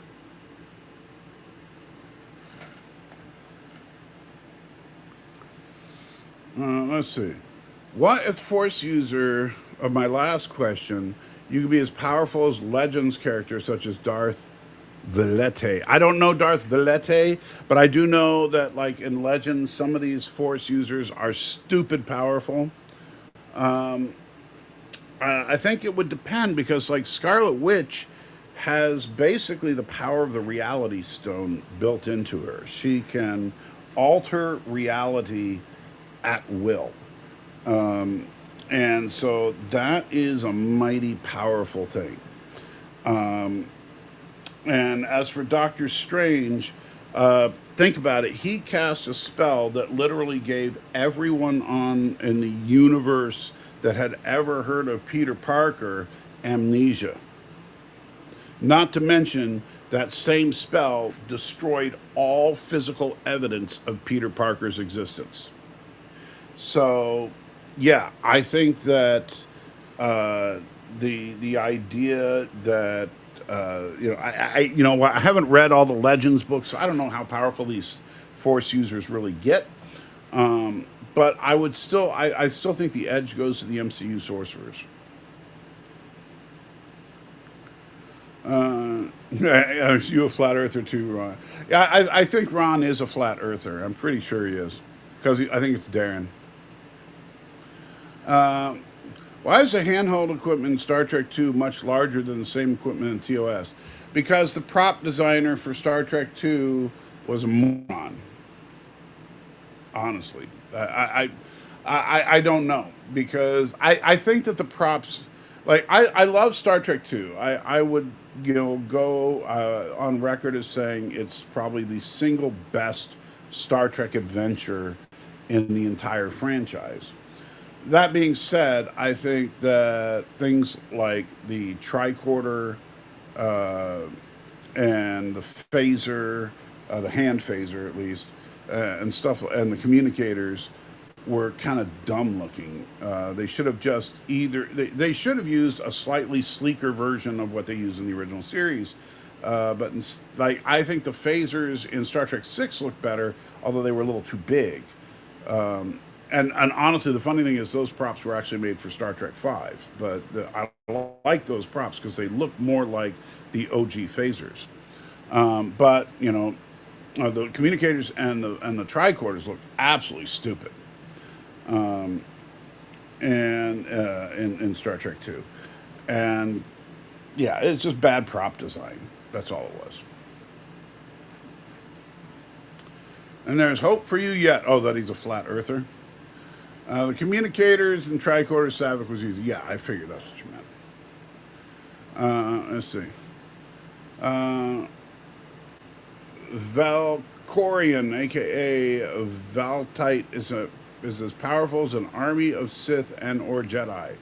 Okay, well that doesn't tell me much. I mean, the problem is that like you can write a book where some like you could have somebody that can single handedly like snap their fingers and a planet blows up, and sure, that's going to be more powerful than a typical spell from Doctor Strange. But is that to say Doctor Strange doesn't have a spell in his repertoire that couldn't do the same thing? Because that's the thing about Doctor Strange is that if the writers can always just come up with a new spell that does whatever you want it to do. He frequently forgoes lightsabers, can block them with conjured barriers with his hands. Okay, well that's cool, but I like I said, on all things being equal, I would give it to the MCU over the Force user. But yeah, I'm sure there. You're gonna, let's bring in Q, or we'll bring in the Organians or whatever. So Masters of the Universe, yeah, I'd give that about a 6 out of 10 as well. At least Masters of the Universe had a better villain. Did Jesus explore the Roman Empire, or did he mainly stay in the Israel area? And how long did it take for Christianity to be allowed and spread? So Jesus did not explore the Roman Empire. Paul was well known for bringing. I think he was the first to actually testify to Christ in Rome, and that you'll find, I believe, in the book of Acts. But as far as how long did it take for Christianity to be allowed and spread, I don't remember what year it was allowed. We can take a look. I think it was Constantine, but I'm not 100% sure when.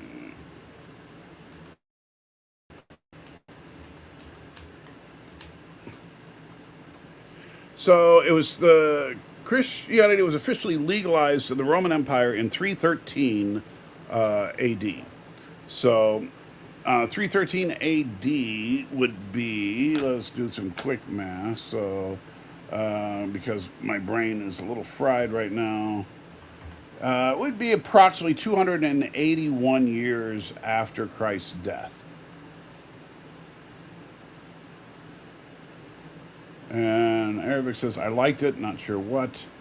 I'm not a fan of Star Trek 4. I think Star Trek 3 is a better movie. I think Star Trek 3 is a better movie as well. I think that Star Trek 2, 3, and 6 make an absolutely wonderful trilogy. The only problem is you need Star Trek 4 in order to explain the Enterprise A. I don't remember any Force users using portals. I think that would mess up the Force users to make them fall or mess up their concentration. Well, the thing is, like, can the Force users, and I don't know, do the Force users in Legends, can they go to the world between worlds using the Force?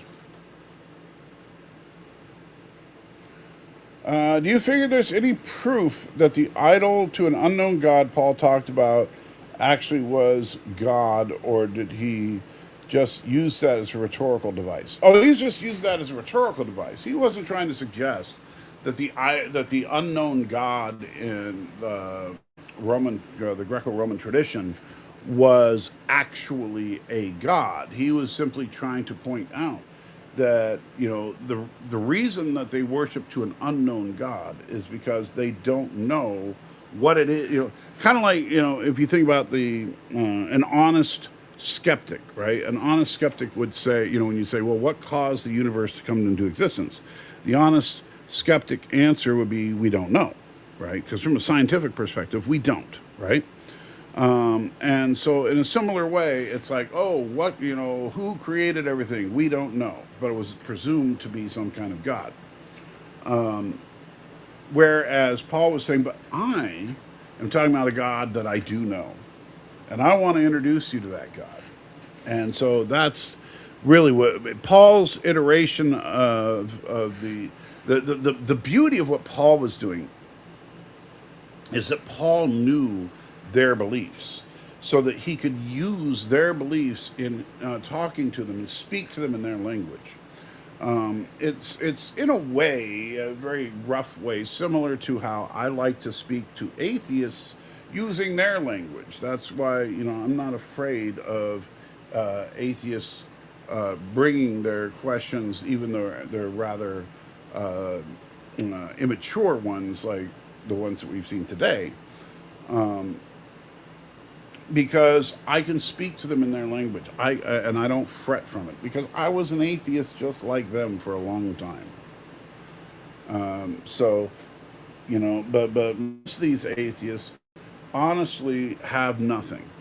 They think they have some kind of gotcha question. They saw it on some website, or they watched some debate where some Christian couldn't answer a certain question, and they say, "Aha! I'm just going to ask them this, and that'll shut them down." And then when it doesn't work, they either turn into like Ron, just trying to complain that the comment section doesn't allow them to properly articulate what they want to say, or they just run away like Darren or the other guy that we had earlier today. So, and so yeah. Anything else before I wrap it up, or should we just be done? Since Ron still has not been willing to take advantage of an entire comment section dedicated just to him so he could write whatever he wanted to write to me, he was too afraid to do it. So notice, I don't know why Ron's still here, because obviously he's only proven that he is unable to articulate his position. Which is too bad, because I was really hoping that, he could be the one to challenge me and give me something good to think about. But he didn't. And you know what? I prefer to argue with smart atheists over dumb ones. Like Darren. I mean, being one of the dumb ones.